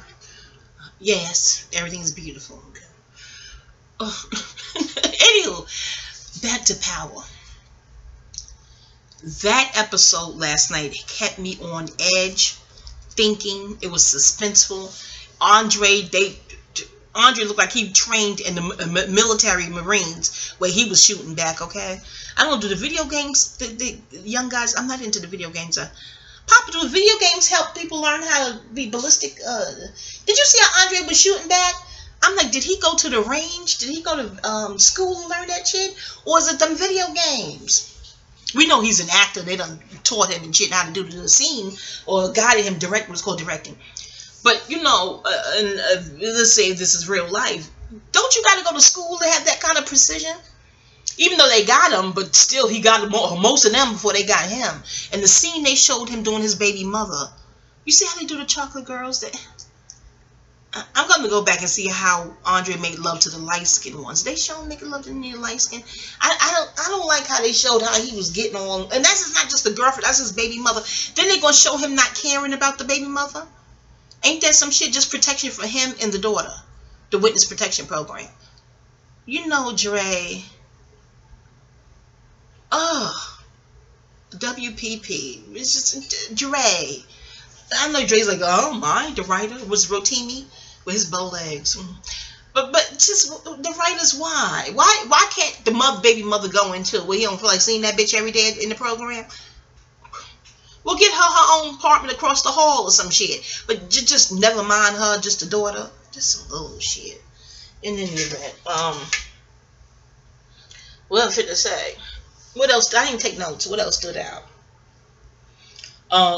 Terry Silvers came back and Tasha, you know, told him to go fuck off. He broke her heart and this, that, third. And the other one, Angela, advised that, no, we need him. If he still loves you, we need him. And for some reason, this episode, Terry Silvers didn't look as corny. Is it me, ladies? Didn't he seem less corny? Maybe it's the jeans he was wearing, his gait, how he walked, and he just seemed less corny. I don't know, all the previous episodes, I was like, ugh. No offense, but why, Tasha, why? Turns out, yeah, and Courtney mentioned this too, that he still loves Tasha. Ghost still loves Tasha. Yeah, because it's love, yes, and Tasha still loves him too. She don't want to send the children's father off to prison, she told Terry and shit. But I'm telling you, I think it's possessive. It's possession. In Ghost's mind, Tasha, you're mine. You belong to me. You are mine. How dare you dole out my hole, bitch? Are you crazy? That hole is mine. I don't fuck if I'm fucking other bitches. Outside of the TV network, outside of the TV shows, there's men who really feel that way. They don't give a hoot and holler if they fucking cheating. They don't give a shit. Literally fucking cheating, okay? They don't give a shit. You're my wife. Have you lost your mind? Are you crazy? Are you crazy? This is what they'll say to you. What the fuck? Let me tell you. In my first marriage, I was in my 20s. We young, you know. He's in his 20s as well. Young, and he cheated on me. And he keeps saying, that was before the marriage. That was before the marriage. I'm like, Mickey, paperwork be damned. It's still cheating. We were still together. The fuck is you talking about? But if I go out and hang out with my friends, he would just destroy my stuff. If I go and hang out and come home at a decent hour, the house is intact, everything is fine. You know how your pets, no disrespect, Minky. You know how you leave your pets if you don't put them in a cage. You leave your pets there, destroy your house because they have abandonment issues and separation anxiety. Yes, I took psychology classes, a lot of them, sociology, yes, I took them shits. Okay, you be like, why the fuck did you tear up the house? Are you crazy? Mickey, I'm not comparing you to pets and animals. But males are ruled by Mars. You can Google. And Mars rules Aries, okay? And you do know what your moon is in, Mickey. I told you, okay? And males, period. Just that Mars and Aries thing. I just... y'all listen to Aries season on here. Aries season on Wandah Wisdom channel. Wandah with an H. Alright, so I will come... If I hang out too late now, to be fair to him. If I come like 2, 3 o'clock in the morning... Not each and every instance, like if I call and reassure him. And I was, in my marriage, in my 20s, I was big. I'm like, Mickey, ain't nobody trying to holler. Who's checking for me? There's men who like big women. I'm Jamaican descent. I like you. You're my husband. You know my heart and soul. This is a soul thing. No, there's Africans, Caribbeans, Jamaicans. We like big women. So stop saying you're fat and ain't nobody trying to holler. I'm like, oh, God. I went out with my friends, Mickey. I was out with the therapist. He calls one of my friends a sex therapist, another one a teacher. I was out with the teacher and the therapist. Please, I'm not cleaning this up. This is ridiculous. He would just tear up my closet. He just put, like he's searching for something, evidence. I don't fucking know. Just crazy. I'm like, but you cheat. I do not cheat. Well, you cheated. So now you think I'm a cheat? You think I'm going to use some payback type shit? So that brings me back to Ghost. He has been committing adultery like 40 going off. And he going to act like this with Tasha? And Tasha herself has brought that to his attention like, nigga, I know you are not trying to chastise me on some adultery type shit. Nigga, what's good for the goose is good for the gander, okay? How dare you? What a hypocrite. I cannot believe he killed Terry. Then he lied to Angela, even though Courtney explained why he lied to her. But your last words to someone you professed to love was a fucking fallacy. They were lies. Your last words were lies to Angela. And kudos to Angela saving his life. So that extra, you know, nick in his heart for her. So now him in season 6, him and Tommy's on the warpath. Tommy got his new team. And no offense to these actors, but I'm not going to say they're dweebs, but it's like they told 50 Cent, you can't hire a whole flock of niggas that look like you. You can't hire real looking niggas. You can't, qualified real. What's real? The one that looked like David Ruffin now, David Ruffin is like he could be his nephew or something. Now you could see that in the hood. Like you could sleep on them gangly, nerdy looking niggas if you want and watch what happened, okay? But the other ones, well, it's not good to sleep on nobody, especially be bullying them and fuck with them. That was in 50 Cent memoir, From Pieces to Weight. Somebody scared of you be quicker to kill you than somebody who ain't. Because you know, you're backing them up into a wall and shit, you know. But, not in every instance we know, but, you know. But in any event, maybe they just don't want too many sex appeal. Like, they want the sex appeal to only go to, like, Ghost and Kanan. Maybe Tommy in some instances, his wardrobe. And Tommy's so high, strong, volatile, unpredictable. Well, some women like that shit. Like, you'll never be bored. He seemed like he's catching real feelings for Keisha. You saw him take the Holly ring off his chain. He is catching feelings for Keisha. Keisha, I like them boots. Why wardrobe put the boots on Keisha? Lala fly as hell, pretty, and Lala look extra light. I don't know. We know she's light skinned, but Lala, who did you make up the powder? I don't know. It seemed like extra light. I don't know what was him. And too red a lip. Are they trying to give her this harlot? Are they trying to give Lala the harlot Jezebel makeup, contour features? I don't know. I wasn't feeling the Lala makeup this episode, but they got Lala acting weary. Okay, we can see maybe why Tasha got there, went over there. I don't know. Tasha was showing some dark fucking shit. When she texts Tommy, said your girlfriend's out of line. I mean, get your girlfriend in line. And Tommy was about to murk. Tommy was going to flat out murk Keisha if she didn't answer correctly. Like, are you all in or all the fuck not? But you can't be fragmented with this dick, okay? You can't be fragmented with this love. You know the type of nigga I am and shit I do. Bitch, you all in? Or what the fuck? Do you see what I'm saying? How he's gonna get Keisha body up out of here? She would have been heavy.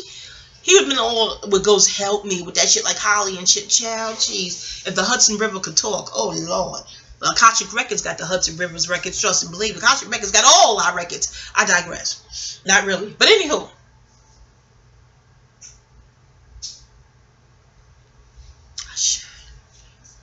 Any event, y'all, I'm telling you,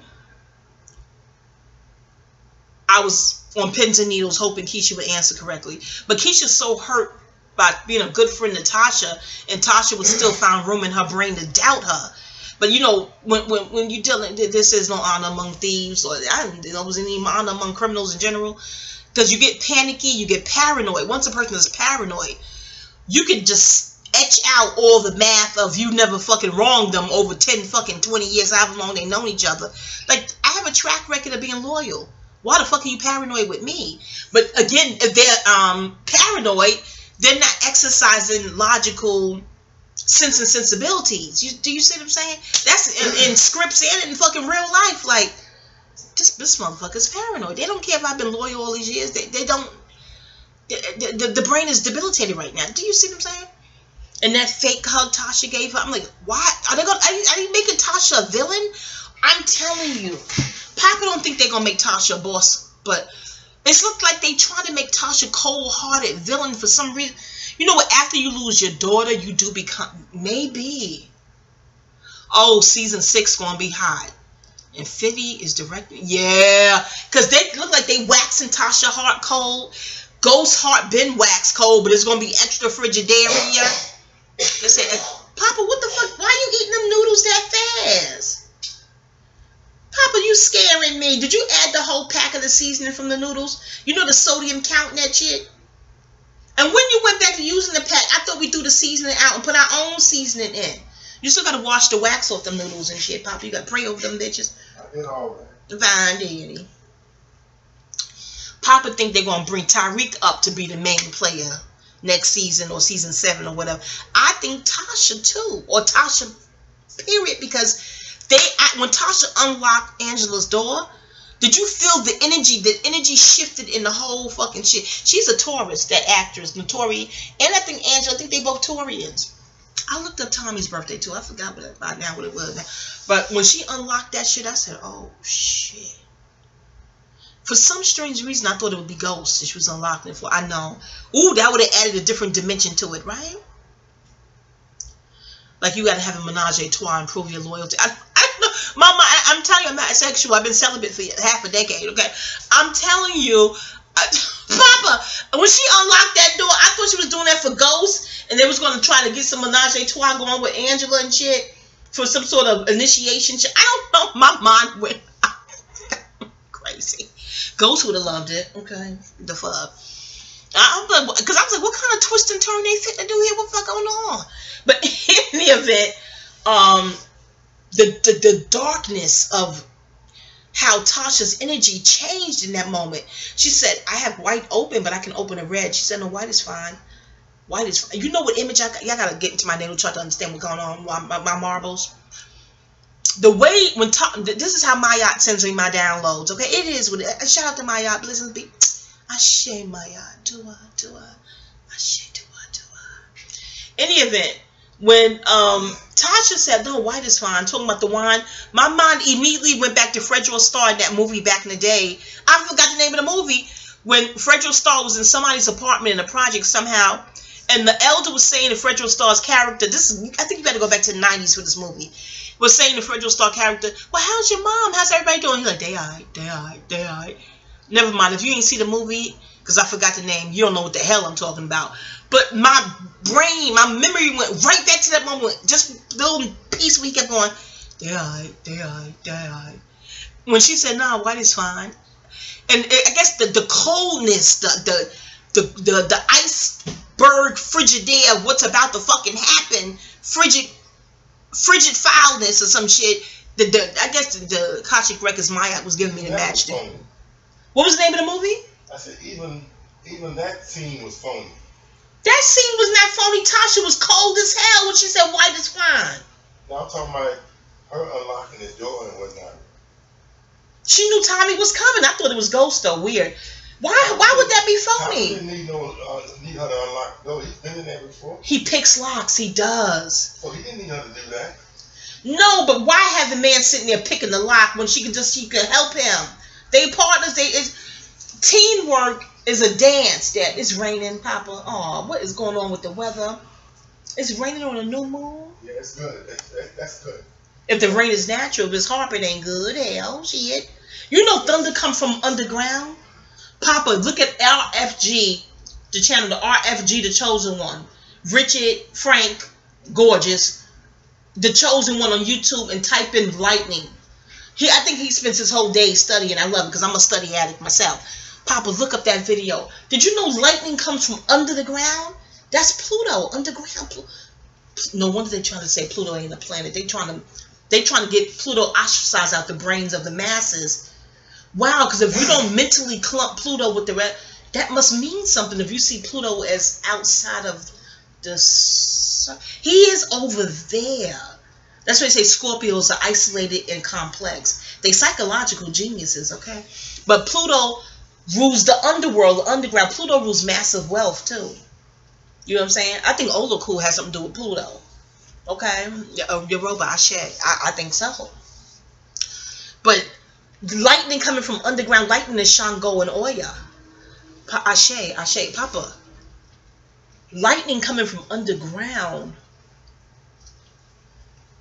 And people say go to the basement in hurricane. Maybe that's why they start building houses with basements out. Something. Men always want their man cave in the basement. And then Tyrese and Brandy singing on a train. So it's Pluto in motion. And Janet Jackson coming from under the train station. So something with Pluto and that motherfucker. I'm going to figure this shit out, Papa. You know I connect the dots, okay? I'll make some snacks and get in my books and YouTube, the YouTube University. Y'all give a fuck who teases shit. I don't give a shit. It's intelligent people making videos and I'm here for it, goddamn on it, okay? Something with Pluto and lightning and underground. I digress. But anyway, Papa, I don't think her unlocking the door is phony.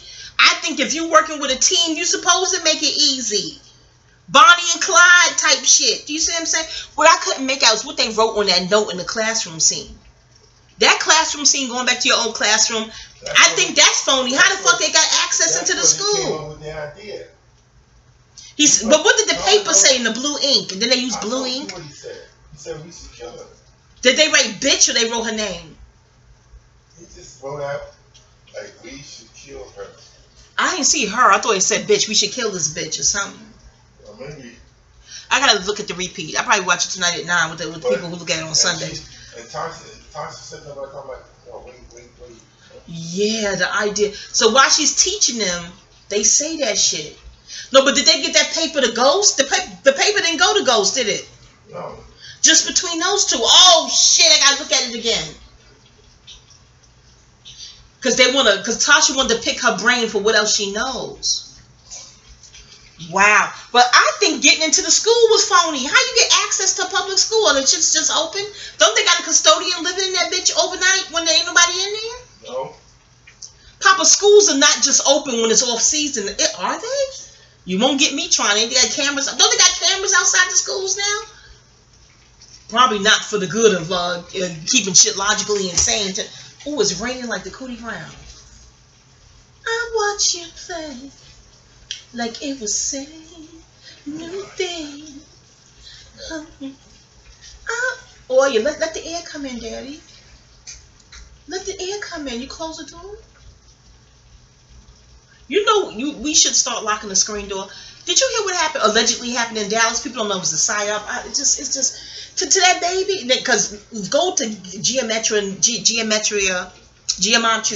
News Effect. Go to that channel. I stopped fooling with him. I don't like how he was talking about Malcolm X. Okay, I stopped fooling with YP. How to keep Malcolm X name off your tongue. You see what I'm saying? How unsub, but every now and then the title of the video make me check him out again. He had cancer too. Caucasoid. They say he a Jew. They call him a shill, his detractors. And the way he argued with his detractors, funny as hell. But the male ego, I'm telling you, y'all get to arguing, child E, shout out to FD. But in the event, he got a video for the Dallas. They said that a female cop allegedly walked into an apartment she assumed was hers, and saw somebody in the place that shouldn't have been in her mind in her own home. So she shot and killed a 26-year-old baby. Well, why are you shooting to kill? The Academy talking about shoot to kill now? We were taught that you're supposed to shoot in the green area, not the red area of the poster they got hanging up there. I don't understand. Why would she shoot to kill? Why not shoot in the arm or something like that?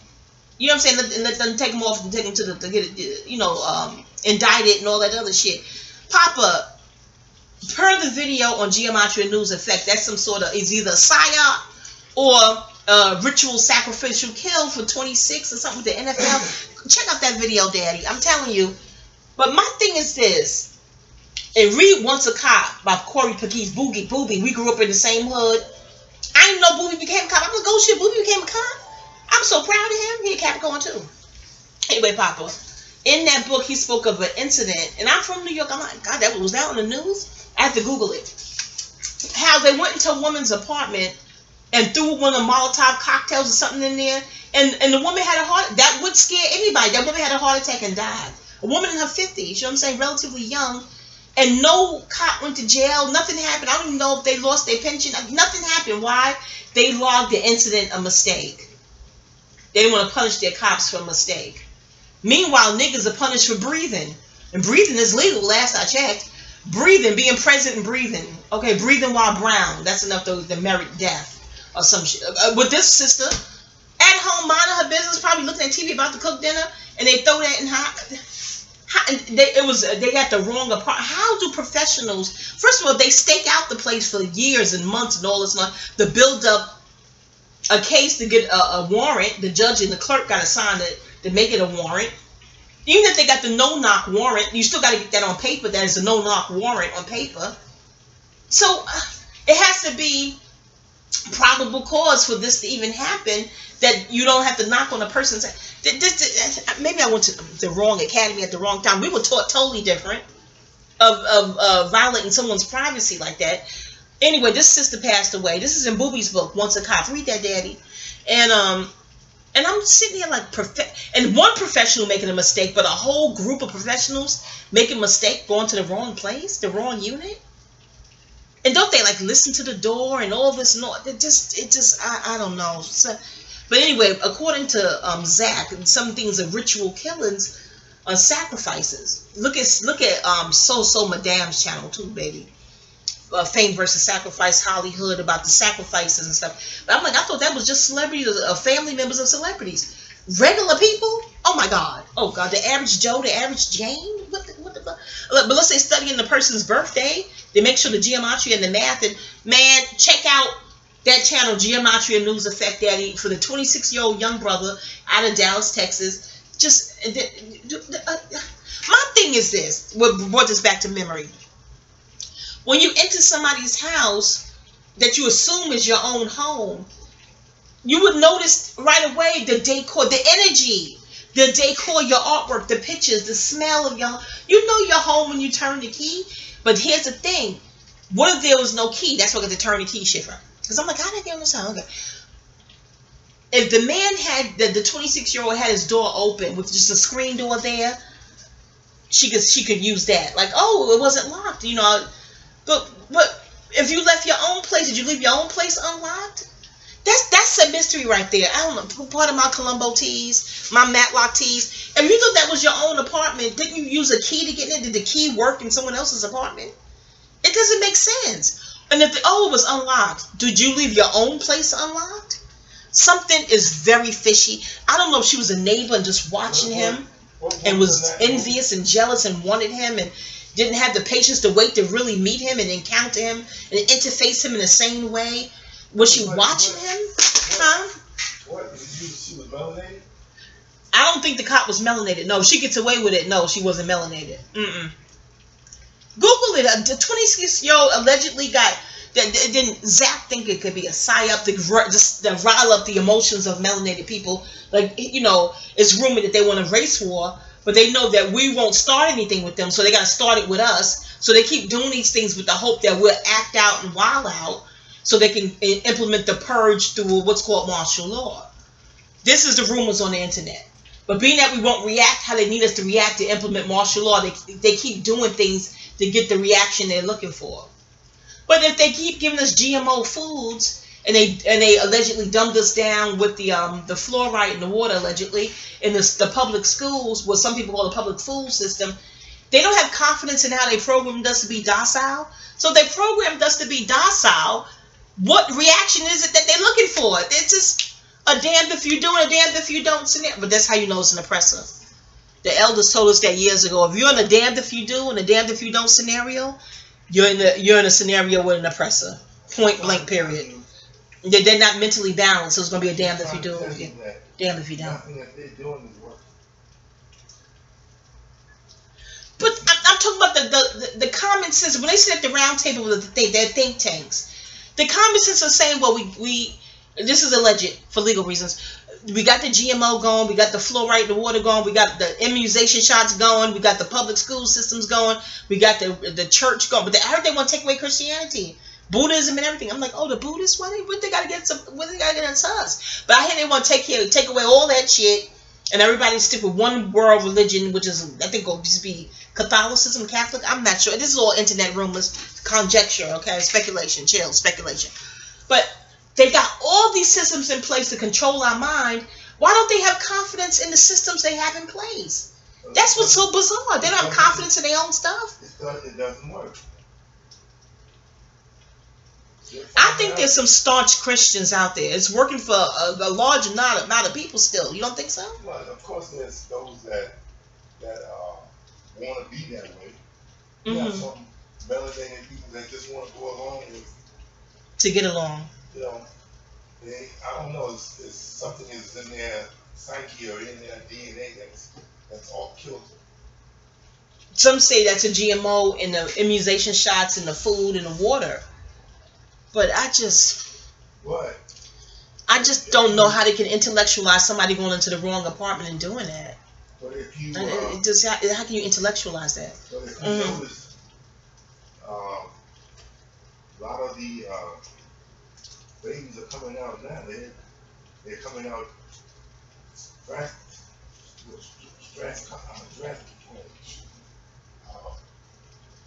different. They're not coming out with the what we say, get along, just go along, just get along or whatever. You're describing the blue indigos, the Star Seasons videos on that too. So, I don't know. I don't know how you can go into the wrong apartment though. You know your home. You can feel it's your home, huh? That's another thing that's got them up and on concerned, because they know that it's getting even more difficult to control. But they think. But why the need to still try to control them? If you got away with stealing land, per Howard Zinn's book, okay, Howard Zinn, America 1492 to present. If you get away with stealing all these natural resources, land, they just take whatever they want. What do they care about still trying to control the masses, the minds of the masses? They get away. You and I can't get away with stealing a Land Rover, let alone actual land. So they still getting away with stealing all this stuff. Why do they care what the people are thinking? We're not trying to get the land back from them, so why don't they be happy with their stolen spoils of war? It's not even war. If you're attacking a person, that's not war. That's attacking someone. That's a victimization thing. But they call it war because they have the inner war, the inner jihad. They project on others. That they have Those that the 3% or whatever that's it, the upper echelon, the 3%, so-called. They say 1%. They know the story. They know They stole from Kemet. Library Alexandria. Bobby Hemmett told them. They are versed in what happened and what's going to happen. You know, so they stole trying to avert that because they know that their time here on this plane is limited. Oh, Dr. Phil Valentine has a video. I can't find it to this day. Saw it years ago where he spoke about a movie called Mind Walk. I can't find that movie.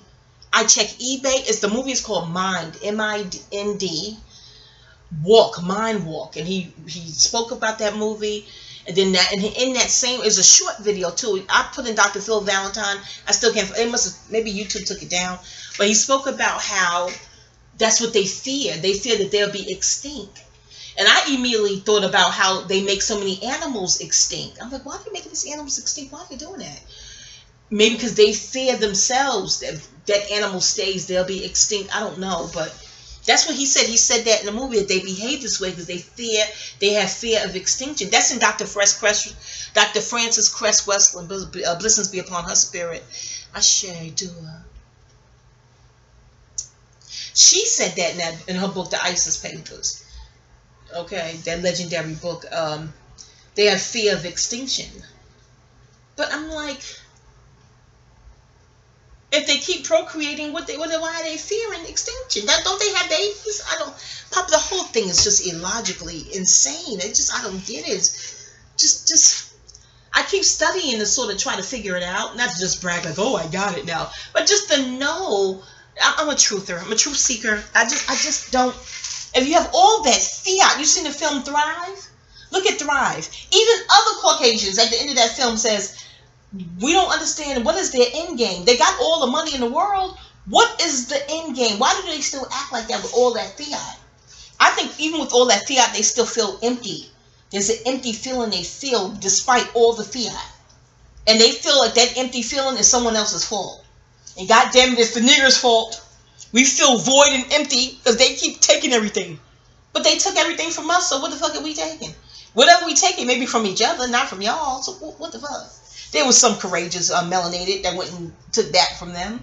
But they hurp and kill those or jail them. Oh, Papa. I think their fear is so misplaced. We don't bother them. They bother us, but they fear us. Does that make any sense? It's warped. Papa, it's warped. Totally.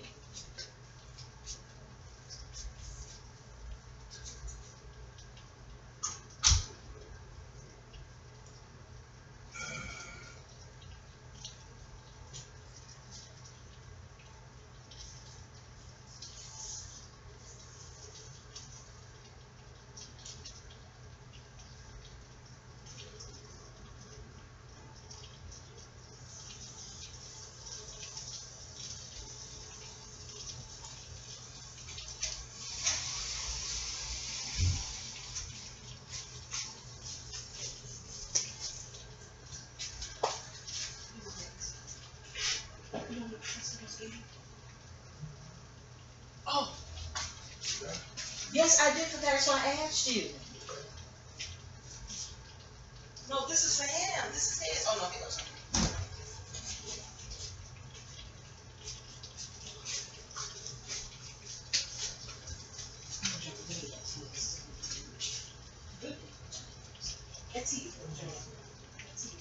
Come, please, because it's necessary, right? Papa, please. My mama taught me this system, okay? She knows stuff. Papa, please.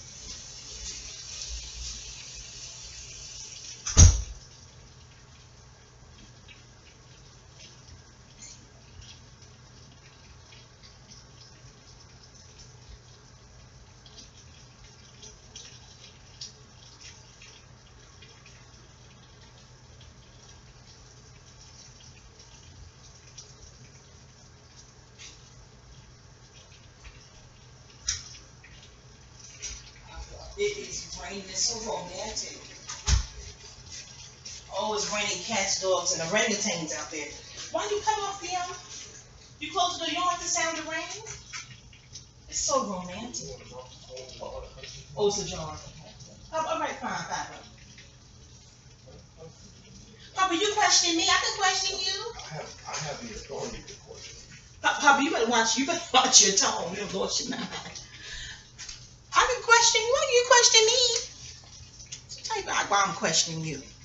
I think rain sounds so romantic. I love that sound. I listen to it on YouTube to go to sleep sometimes. The rain, the thunder sound. You be quiet for a minute to hear it. Papa, please. Don't tell me what to do. Oh, it looks beautiful. Look at it, Daddy. I see it from here. Okay? Papa, just hush your mouth. Okay? All right, I'm back, y'all. Is it raining in your part of town? Today is Sunday, the 9th of September, 2018, Gregorian, 12 noon Eastern Standard Time. About 12 noon. 1200 hours. Anyway, so, yeah, she unlocked the door, and then I felt the darkness. Okay, and Papa didn't feel it. I felt the darkness in Tasha in that moment. Hell, Angela felt it like, I thought we was cool. I thought we was girlfriends having wine and doing lunch. My heavens, I'm telling you, they're going to make Tasha cold. A cold, mean killing machine. Wait a minute, has Tasha killed anybody in this season? Wait, let me think. I don't think Tasha killed anybody in this whole series yet. Watch, they're going to make Tasha a cold, mean killing machine. But I don't know if they allow 50 to let a melanated woman have that kind of power. Since Pam Grier pulling them guns, blasting, I don't know. The Pam Grier probably had an effect on them. They're like, okay, no. No more chocolate sisters in movies blasting, okay? We'll see if they're going to let Tasha be a mean, green, killing machine. We're going to see. So they let Angie live in that moment. And for some reason, now I had to check my own hypocrisy. I'm not an Angela fan. I don't know the actress personally. I hope she don't be. They was on Breakfast Club a couple of seasons back, or one season, I don't know, a while back. She sat there with like seemingly an attitude, which is allowed. We humans, we have different facets and a range of emotions. But I'm like, I don't think she appreciates being disliked. But she has enough fans, I'm sure. I don't follow her. I'm sure she got her own little blue check mark and fans to follow. But it seemed like she don't appreciate those that don't like the Angela character. No, she don't like it. It's personal. It's a Taurus, you know. If her birthday is correct when I looked it up. She's built like something like she has air sign on the ascendant, though, her build. Because most Taurians have, you know, they tend to have like the Notori body. Chrissy Lampkin, Jim Jones woman, that's a Taurian body for a woman typically. When Janet Jackson puts on weight, Taurus physique, okay. And yeah, Busta Rhymes, very strong Taurian body. You see what I'm saying? In any event, so when you see a slim Taurus, they may have an air sign on the ascendant, air or fire on the ascendant, okay. Well, if you're into astrology, but go back looking up their natal chart. But that's what I do. I'm an astro mama, okay? Anywho. So, now Terry Silver's. Yeah, so, oh, and in the parking lot scene when they got busy in the parking lot pootie. Parking lots have cameras. What part of the game is this? The writing team, really writing team? They couldn't, because she brown skin. Has Angela got busy in public in the parking lot? But see what I'm saying? Yeah, see, the little nuances. They don't want me on the writing team because I'm like, I object. Courtney, like, okay, we're gonna have to fire her. You know, put her on the covert astrology team. That's what that. Okay, yeah. Put her on the covert astrology team. That's where she's gonna go. But I want to write for the grandmother. Just, we don't have to see the grandmother every day on the episode. No, we don't. But thinkers will be wondering, well, how's the baby daughter being raised, and because she's gonna be raised with she'll have the same embittered feelings from abandonment. I didn't know my sister. It's just, what the fuck? Oh. So let me cover the writing for the grandma. I'm the grandma's friend, the next door neighbor. Okay, we chuck beans together, we cook together in the kitchen, and we talk. We have old school dialogue in the kitchen. Okay, I babysit the grand. I am the neighbors. I am Debbie Morgan's character's neighbor and friend and confidant. Okay, you can have me like I used to date Bumpy Johnson back in the day. Let me do the writing. Let me do the writing for me and the grandmother. Okay, the grandbaby. Okay, now other than that, put me on the covert astrology team. Okay, but I'm telling you. But where was that? What was that? Papa, I lost my train of thought. Courtney, whatever, Daddy. Courtney, but girl, how we gonna hire you losing your train? Because I'll take notes in the writing room, all right? No, but I'm doing these reviews and flashbacks. But yeah, Stop being all over the place. Oh, hypocrisy. I have to monitor my. I can't. I was born on a disseminating moon, Daddy. Did I tell you? Look up the Gibbons moon. I'm Gibbons gravy. Not to mention my retrogrades. Look up Gigi Young's channel for retrogrades. That's me.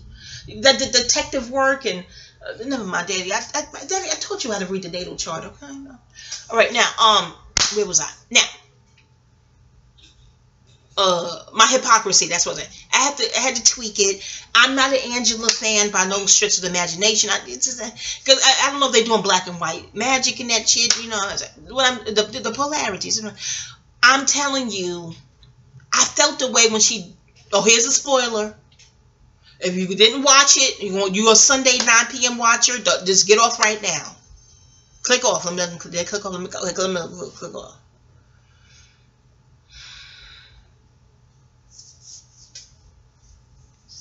Okay, I think they're gone, y'all. I think they're gone.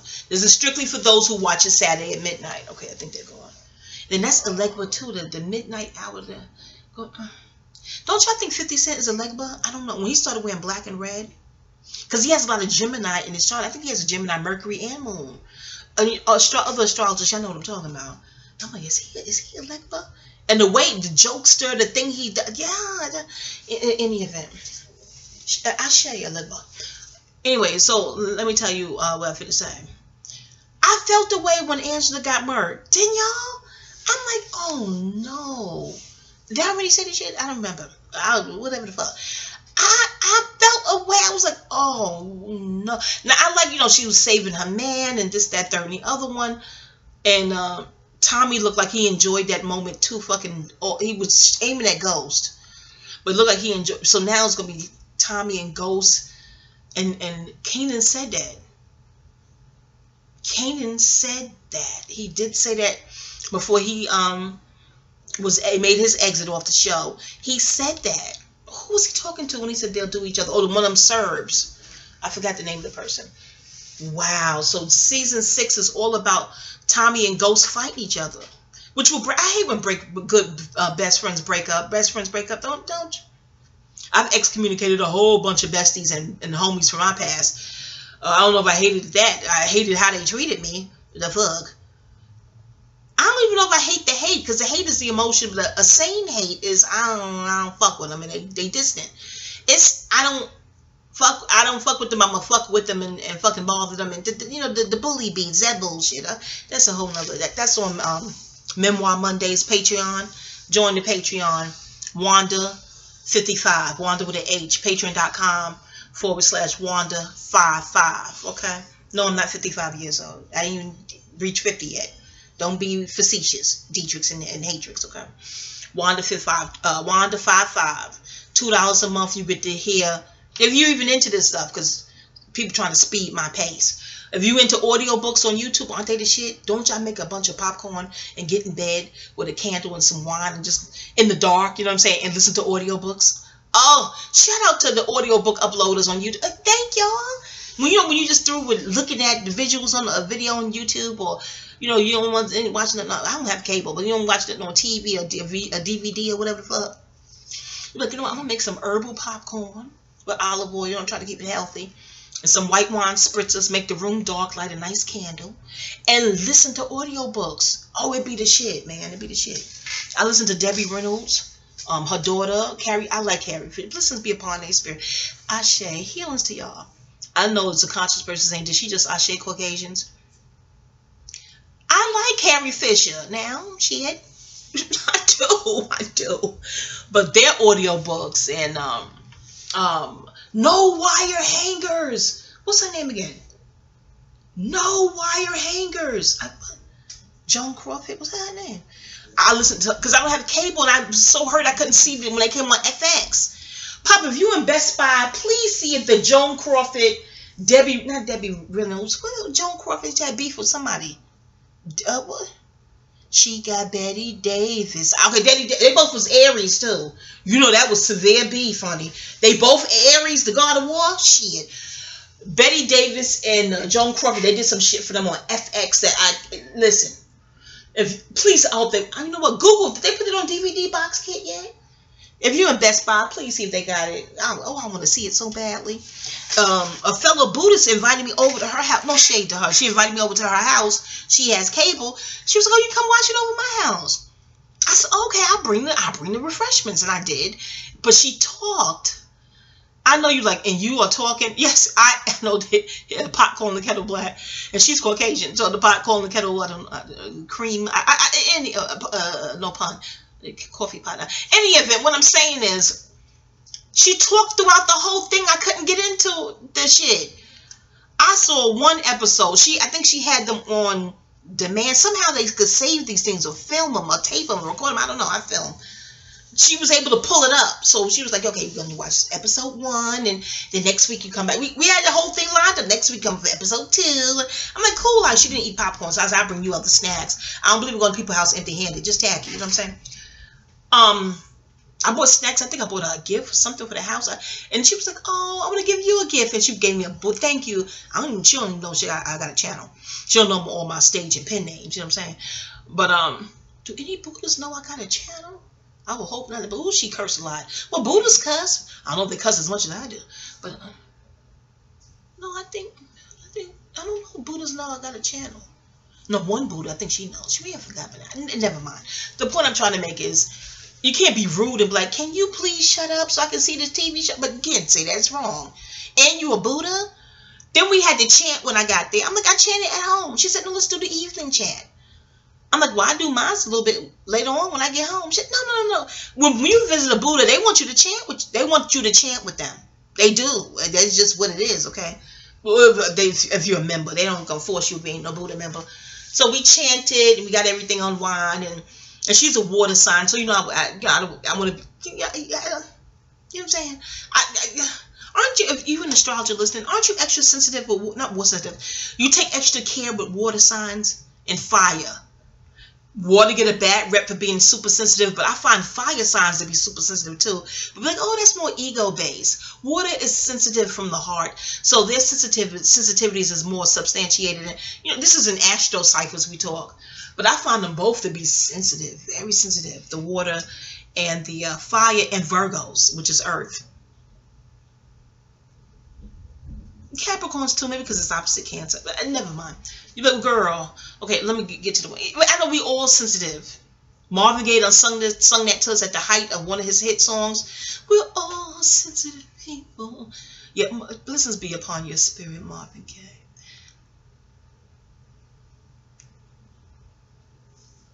Ashe.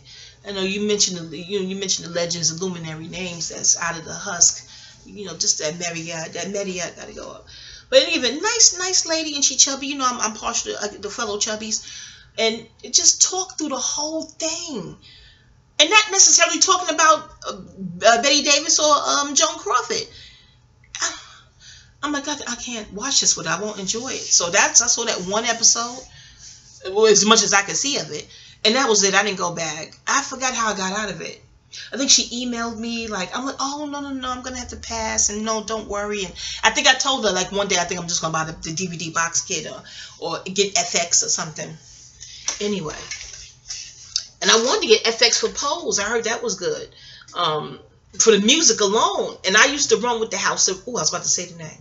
But they call themselves different, named after different makeup lines. So I ran with a certain house, not all the time, but yeah, I read the memoir. They wanted me to get the iridescent. I was, helping them get things for the ball. This is in the 90s. Fiction, all fiction, because I don't know about the statute of limitations, how they wrangling that shit around. I don't know, but all fiction, I ain't really do it. I'm just saying I did it for fairy tale, story tale, my true Melanites know what's going on. So, Okay, this is all for story time purposes. Like Power's fiction. When I used to run with the House of Blank, all fiction. Oh, did I have fun? I had a ball, but they wouldn't let me come to the ball. Mama, blessings be upon her spirit. Ashe, Mama. Papa, really? Ashe, Mama. Blessings be upon your spirit, Mama. She had a beautiful 1-bedroom loft. That is, picture a cute little house that's a 1-bedroom. I'm like, they build houses at a 1-bedroom, and it had like a loft. That place was adorable. She had a cat. She called that cat bitch. I was like, is that the cat's name? Does the cat have a name? Oh, she loved me and I love. And they had to wait. It was like they had to wait for clearance. The members of the house liked me from the gate, but they was like, no, we have to see what he says. It was Mama and him. Was he the father? I think it was the father. Fly as hell. Like, don't give her labels. Don't give her labels. Because I think I just had my pocketbook with cute little stuff in it, but it was like, I just spent the night. It was an overnight thing. Never mind. Y'all read the memoir. That's for my Patreon and people who buy the memoir. She found out my mama found, she said, you're married with 2 kids. What are you doing here? If you don't get your ass back on that Amtrak, I was in my 20s back then. No, but I had fun. But anyway, I feel that pose remind me of that era when I used to, they called me a fag hag, okay? Which is a term of endearment. I'm like, oh. So I said, Papa, let's get FX, for Pose and Joan Crawford and Betty Day. He was like, no, I'm not getting cable. So never mind. Never mind, y'all. Y'all know I digress. Back to Power. That's on Stars Network, okay? Y'all, do y'all tune into Stars when Power's not on? Put in the comments if Stars got other stuff other than just Power. I don't even think about Stars till Power come around. Listen, no shade to you, Stars. Well, I'm millionaire. You know what? I wonder how millionaires and billionaires still take offense to things. I don't. That's the strangest thing to me.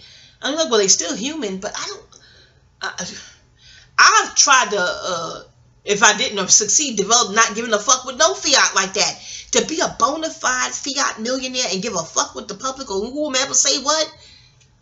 But y'all can kiss Leo's ass. Don't get too close. He might scratch you, okay? What the fuck?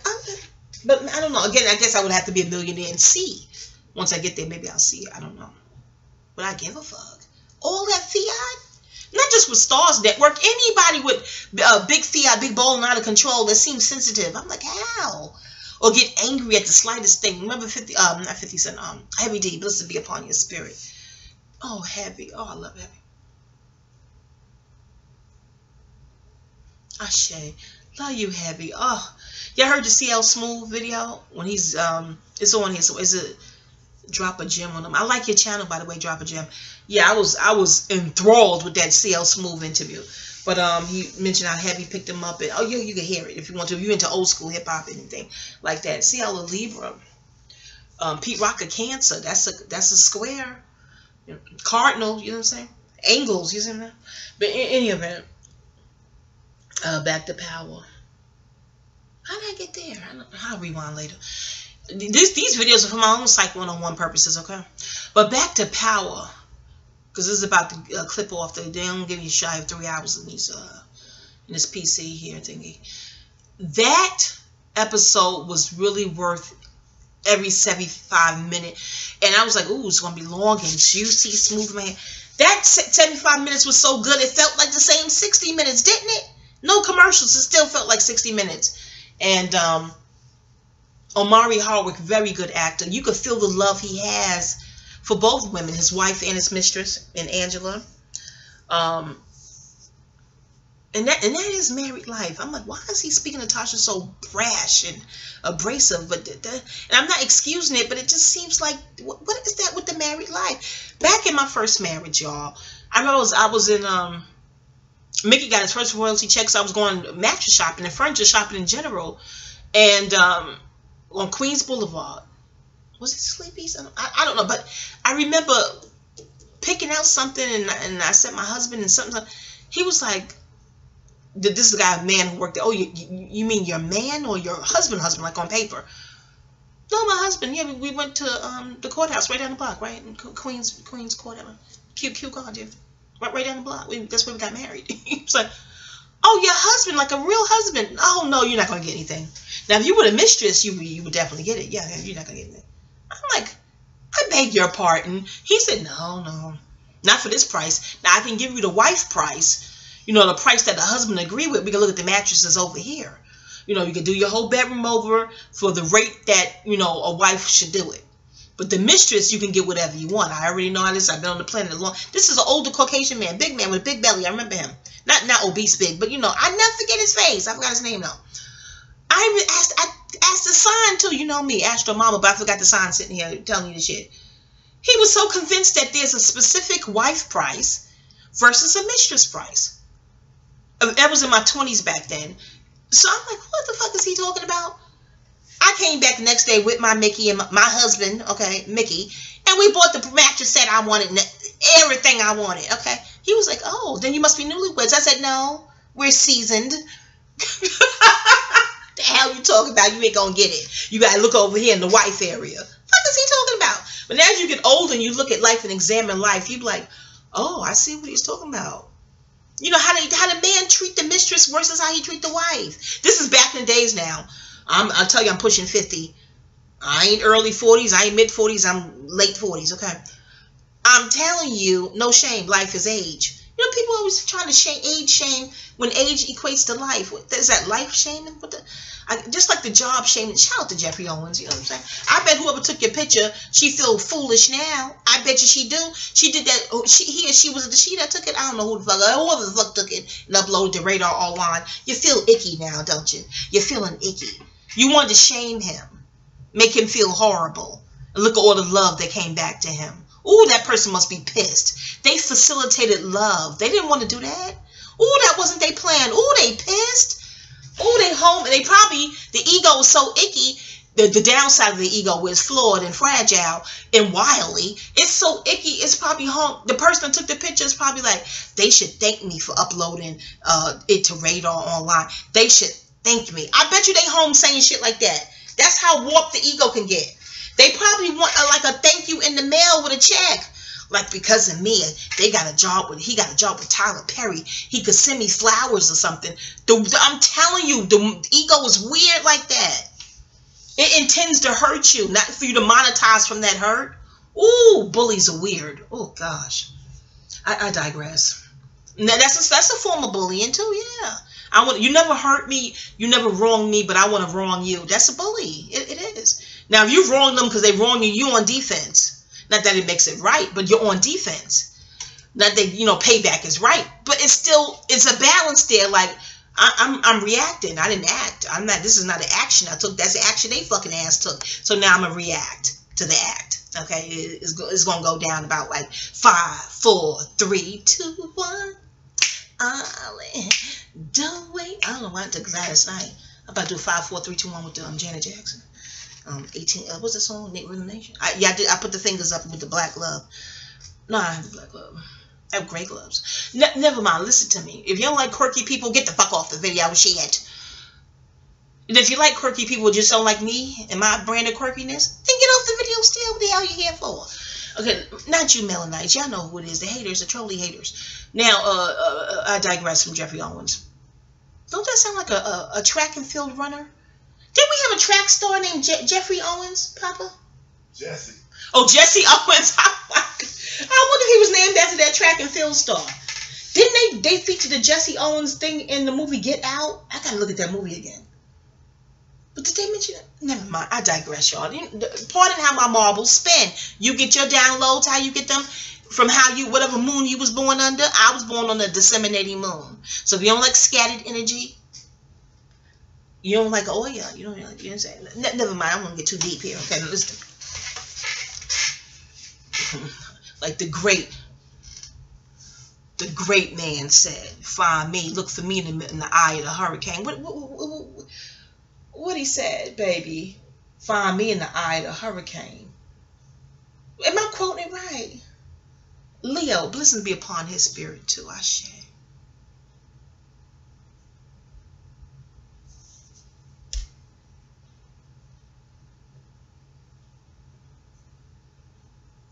Okay, y'all. I know y'all like, we ain't got patience for this girl. You're going to finish up Power. That's it for Power. They didn't show Tyreek in the finale, which adds an air of mystery again. Like Papa said, I thought he went on to school. Papa said he came out. I said, but didn't he go back? And he was like, no. So that's another. I think he's hauled up with his not baby mother. Ooh, no. Did I get the writers something to say? I hope I get the writers. I don't know. Tyreek don't make no babies. Early on. What's the chick name that took his virginity? I can't think of the girl's name. I see her as a 1-bedroom in the hood, and he with her. Leaving a lap of luxury. Well, he told Ghost he didn't give a fuck about that luxurious shit. And he used to buy stuff for his sister, Raina. You know what I'm saying? Marcus Garvey. Oh, shit. Anyway, how he used to buy things for Raina and yada, yada, yada. Raina gonna play in something else. I'm like, well, that's Raina. Something's coming out recently. Raina, the actress Raina, who played Raina, showed in Showcase. In any of it. I was like, oh shit, Raina. I just saw it. Never mind. Oh, she gonna play Bobby Chris. Oh, it must already happen. You know, I didn't see part 2 of Bobby Brown. Did you know there was a part 2? T said she recorded it for me though. I can go over there and check it out whenever she fills up the company. But in any event, yeah, I think Raina's playing Bobby Chris. Sure enough, handle your business, Raina, getting your work, okay? But I think I see them next season having Tyreek in the hood, in that girl who took his virginity. Not took it, but you know what I'm saying? I see him in a 1-bedroom in the grimy hood. That's how it works sometimes. You're trying to get out the hood to luxury. Then the luxury trying to get back to the hood to Neptune. Oh, man. I can see it. Totally. They think he's at Cho and he's in the hood with her. Oh, I could so see it. Oh, my heavens. But any of it. His mom from the hood, you see what I'm saying? The DNA, the cells. The DNA don't lie. Now, there's mouths that lie about DNA, but the DNA itself don't lie. DNA ruled by Aquarius. Aquarius key phrases, I know. It rules math, all that. Oh, my heavens, Papa, there's a video. Oh, my goodness, find it. That just reminded me. It says, what God told each sign. And it hurt me. It hurt me because it's similar to how I'm writing my astrology book. I'm like, is people biting my ideas, these motherfuckers here? Maybe not, but it's the video on YouTube. Check it out. It says, what God told each sign. And I said Aquarius rules DNA and math and numbers. When it gets to Aquarius, listen to what that automated voice says. The narrator, I'm like, oh, damn. Further confirming the deal that Aquarius use math and numbers. People, stop trying to get some emotions out of Aquarius. What the fuck? They're not here to feed your emotions or render you theirs. What the fuck? Aquarius rules science. It's here to figure out shit and put shit together. What the fuck? Now, if you do, now it has a lot of water in its natal chart, and it is decides to love you, appreciate it. People always mad at Aquarians for being distant and cold. And they're here to do math. They're here to figure out the math of some shit, deduce some shit. Mercury is exalted in Aquarius. You can look all this up for yourself. Check out Aquarius season on here.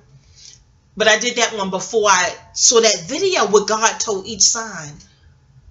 Oh, God. And the astrologer, Sagittarian mind. See, I think there's astro envy. Like hierarchy, like firstborn envy. Of the original people, how the ones that come after you resent the fact you came first. It's like a truth that they can't undo. And when I was writing, an author house told me about the galley. Oh, you get the galley. It's the first one. And I said, oh, interesting. Something about the first. And it's a truth that they can't undo, so they just still try to harass you and destroy you. And I read Nina Simone's memoir, Put a Spell on You, and she wrote about the eldest out of her siblings. And her siblings used to bother the eldest till she beat their motherfucking ass. The dudes, the brothers too. Back the fuck up. Like, it's like, my mom too, she's the oldest. I'm like, what? And talking to mommy while writing her memoir, I gotta finish it. I was like, why did they talk to you like that? You're the oldest. She said, maybe because that's it. I was born first. People resent those that came before them because it's a truth that they can't undo. Like Nas, Papa, look up Nas, his thing on IG, the 7 pages. And he gonna pick 7? Okay, Nas, I see you with the numbers, all right. Talking to Khalees and his 4.4 million, and he's a 14. The 4 is there, okay. Million followers, okay, on IG. And in it, he shares how, from him, that Khalees didn't like his daughter. He said, you were so mean to a little girl. Khalees is a Leo. The little girl's a Gemini. So they should have got along. Air and fire. I said, oh, but she's a Leo 21. That 21, that cusp energy is very Gemini-y. But the daughter's a Gemini. Yeah, the baby mother's a Sag. Carmen was friends with Tamika. Tamika was friends with my former friend Tara. Never mind, Pop. Oh God, did I say names? Y'all know who I'm talking about, do you? Never mind. The point of the matter is, I like Tamika. I do. Very intelligent woman. Not Tamika. I like Tamika, cool Aries, but I like Carmen. Very intelligent. Not that I don't like Khaleesi, but I don't know her. You know what I'm saying? Never mind. Read. I got the book. It's no secret. Okay. Papa. I was stunned to read that Khaleesi didn't like from Nas, from his perspective, was mean to that baby girl. You don't be mean to no Gemini no, he says I know who I am. Chances are he done told his daughter who she is. You don't be mean to no Gemini. They not scared to go in the hell and talk to Hades. Now Geminis are mean, I know that, but never mind. That's a metaphysical chat, another video, another time. But my point is, Papa, I think the meanness come from the daughter came first. Do you see the psychology? That's the truth I can't undo. Remember you read the Octavia Butler book, and you said she mentioned something about humans and hierarchy, and you know what I'm saying? Okay, listen to the song "Stand" by Sly and the Family Stone when it says a midget knocks down a tree just to stand taller than a tree and feel superior. You had to destroy it to feel tall, and oh God, that song is the shit. And the Dead Poet's God complex. Listen to that song too. I know Khaleesi's melanated. I know that. But when you in that mode of trying to knock down what came first, you're in your ego, and ego is ruled by Aries, and Aries rules Caucasians. Papa, listen to my Aries season video again. It ties all in together like that. You know what I'm saying? Okay. But Nas, read that shit. It's really, remind me of Beyonce got a song where she's singing to Jay talking about, I don't even if they came before me, the people that came before her. I forgot that song though. I can't think of the name of that song. Is it I Love You, I Love You, I love. Well, I want to read, baby, I love.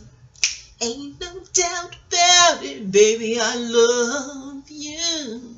I'm singing this towards your way, Daddy. Baby, I love. Oh, she's an Aries. See, this divine righteous Aries, okay? So I'm not beating up on Aries. Shaka Khan Aries. She still look good. You seen Shaka? She a vegan? Oh, she gave Supernova Sloan a shout out here, Aquarius. I met him in person. Papa, what's the metaphysics of walking up on somebody? He was at Alexis K. Tyler thing, and remember you drove me to Manhattan? Think back, and you didn't stay. You was like, I don't stay, and you came back for me. That was the AKT's event in Manhattan. He went, and somebody was like, oh, they go Supernova Sloan. I was like, really? And I walked up to him to ask about the book. He wasn't mean. He didn't bark. He didn't curse, but it was icy. I'm like, could this be the Aquarian thing? No, but let me tell you. Then look at the Erykah Badu thing when she's singing in Manhattan, and she got $3.60 and 360 degrees. I was born underwater. I was like, oh shit. 360, that's a 9. That's the number of infinity. But in any event, 6 and 9, 6 and, oh God, the rapper. You know 6, 9, and 50 cents. Somebody says 119 in gematria. And what's 119 in reverse? Papa, get into geometry and news effect. Okay, look at the shit. Okay, Papa. So this Caucasian lady walked up on Erykah and she took umbrage. I said, okay, what's the metaphysics of confronting someone?